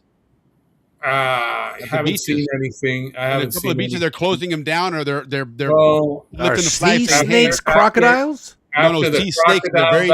After the crocodiles I've seen in the ocean.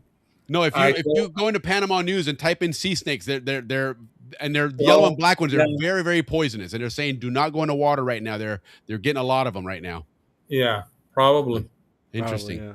Interesting. It's the cold water that's coming in right now. So. Oh yeah, that makes sense. Yeah, that totally makes sense. But like I say, after the size of the crocodiles I've seen on the beaches, in the ocean, right? I just simply don't go in. Period. Yeah, no kidding. Yeah. Well, and we've talked about that here. We talked about that recently with Frank Dupree, because he lives out in on Toboga, and he mentioned that the crocodiles are. I mean, they're monsters out there now. Yeah. They're everywhere, and we've speculated a little bit about that. With the when the Canal Zone Police ended, the Canal Zone Police had the division that took care of the water, and keeping all that stuff clean, and nobody picked up the slack there, I guess. So it's kind of interesting. What are they saying in Panama about that? Is that something that's a recognized problem that they want to work on, or is it just that people are saying that it is a recognized problem, but they've outlawed the hunting. Look at the picture I just sent you. This is not from the ocean. Pull it up here. And this is Santa Maria River. That's the border between Coclé and Herrera. Yeah, let me pull that up on the screen here. Bear with me. Yeah, but they've gone to extremes, and it's endangering the population, the people, right now. People say that the environmentalists say that these crocodiles won't do anything to you. Yeah, that's what they always say. Until they do. Yeah, Okay? Right. Who's gonna go first? Willie, you go first. Exactly. Yeah, I'll pass. Thanks, but no thanks. You're getting that in you're getting those size alligators in Toboga. They're not close to the shore. All right, there it is. Yeah, they're not going to do anything. Look at that, dude. You don't stand a chance of that, right, thing, man. Forget about it. That picture's a couple of that picture's a couple years old, but it's my father-in-law only worse. Collides with that river. Oh wow. Okay. Yeah. Wow. Yeah, that's a big deal, man. That's huge. Wow. Yeah. Wow. That's amazing. That's incredible. But well, that's part of the gig, man. I mean, that's part of the tropics. Yeah, if they don't address it like they did in the Canal Zone days, this is what we're going to be getting. That's what happened. The Canal Zone used to control them. Yep, correct. Now Correct. it's out of control. Now it's out of control. Well, then somebody mentioned last week also that COVID didn't help either, because there's nobody out in the streets, and so it was a lot of the wild animals and stuff kind of did their own thing. Yeah, absolutely. They got to be aggressive. I cannot buy that. They're not aggressive. No. Yeah, no, exactly. No, exactly. Absolutely. Crocs are very aggressive for sure. So, but that's the world that we live in. It's it is what it is. Anyhow, listen. Thank you again for joining us. This has been a lot of fun. I'm not sure why that screen is looking like that. I don't know how the hell to take that off. Let's go to our exit. Yeah, let me. Yeah, but then I don't want to keep them on and just throw them off like that. That's kind of a rude way of doing things. There we go. All right.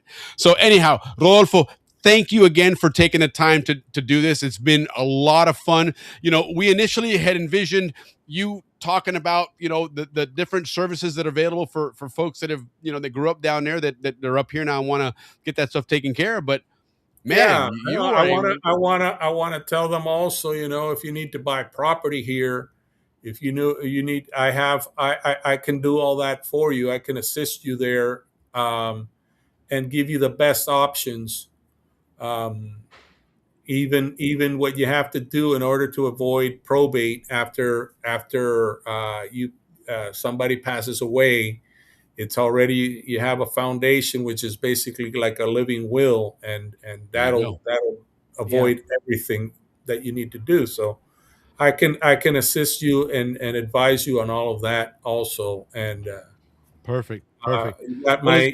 You have my information, and I'm at your service. Absolutely. No. And again, guys, don't forget, if you want to write it down real quick, it's 507-6612-7746. That's his WhatsApp number. You can get a hold of him from anywhere in the world. And again, any information you need, get this stuff done. If you're class of 82 or even class of 87, Ralphie's class, those guys are going down there in next January as well. If you're looking at getting this stuff done, don't wait till the last minute. Yeah. Okay? Just drop me a line. I'll tell you what you need, and you have time to do it, and we can do it. Absolutely. If everything comes in on time, I can get it for you. Perfect. All right. Perfect. Awesome. Well, listen, Rodolfo, again, thank you for taking the time to do this. We learned a lot about carnivals and Las Tablas. Thank you for the invitation. I love participating. No, all right. We'll definitely have you on. Yeah, because you bring a lot of knowledge of the traditions that we like to inform our viewers of. No, and Thank you know you. what? Seriously, let's work on a Panama Papers show. I think that'll be a for lot of sure. fun, a lot of good information there, yeah. and maybe clarify a lot of things like you mentioned that that we get a bad rap for that when it really and wasn't. if there's any Zonians involved, let us know. Yeah. Well, I don't see why not. Right. That's it. That's right. We're all about full I disclosure. just don't know them, but I don't see why not. Yeah, no, we want to know. This is a Zonian show. Yeah, indeed. Yeah. But anyway, listen, salud. Thank you so much again for spending the time with us. Have yourself a wonderful, wonderful weekend, and we will stay in touch. Yeah. Thank you. All right. Thank care, you very man. much. All righty, guys. Man, oh man, that was a lot of good stuff there, man. A lot of really cool information, Ricky. Like you're talking about, you're gonna get ready to retire here soon, and you want to know what are my options here? Yep. Medical, as far as your citizenship goes, as far as residency goes, and then of course you want to buy a house there. Okay, don't forget, if you're gonna buy a house anywhere near Las Tablas, figure out who you're buying from, whether they're calle arriba, calle abajo. Don't screw yourself by giving the wrong colors. Okay. Because it's important. They hold grudges there, apparently, man. So, but no, listen, if this was a lot of fun, learn some cool things about Carnival, learn some cool things about Carimañolas, learn some cool things about Sancocho even, right? So, what was the other one we learned? Ñame is not yams. Okay. Well, no, we're going to explore that. 'Cause Yeah, we are. We had about a 50-50 on whether it was or not. Yep. Don't forget, guys, next week is our end of the month. We're going to do a great recap show. We're going to try and maybe squeeze in a Spillway edition in there. And then our March history with Dave Dawson, our Canal Zone historian. We got a great treat. Somebody that you saw chime in here a little while ago, Nodier Garcia, our Pan Canal Railroad guy, is going to join. They're going to team up on a great collaboration. Yes. We'll talk more about it next week, though. But Ricky, the bus just went by, man. That's So get us our outta bus, our short bus. So we're out of here, guys. Thank you from the bottom of our hearts. Thank you so much. We'll see you next week. It is our 2 shows from our 2nd year anniversary. Salute, everybody. Have a great weekend. See you, Ricky.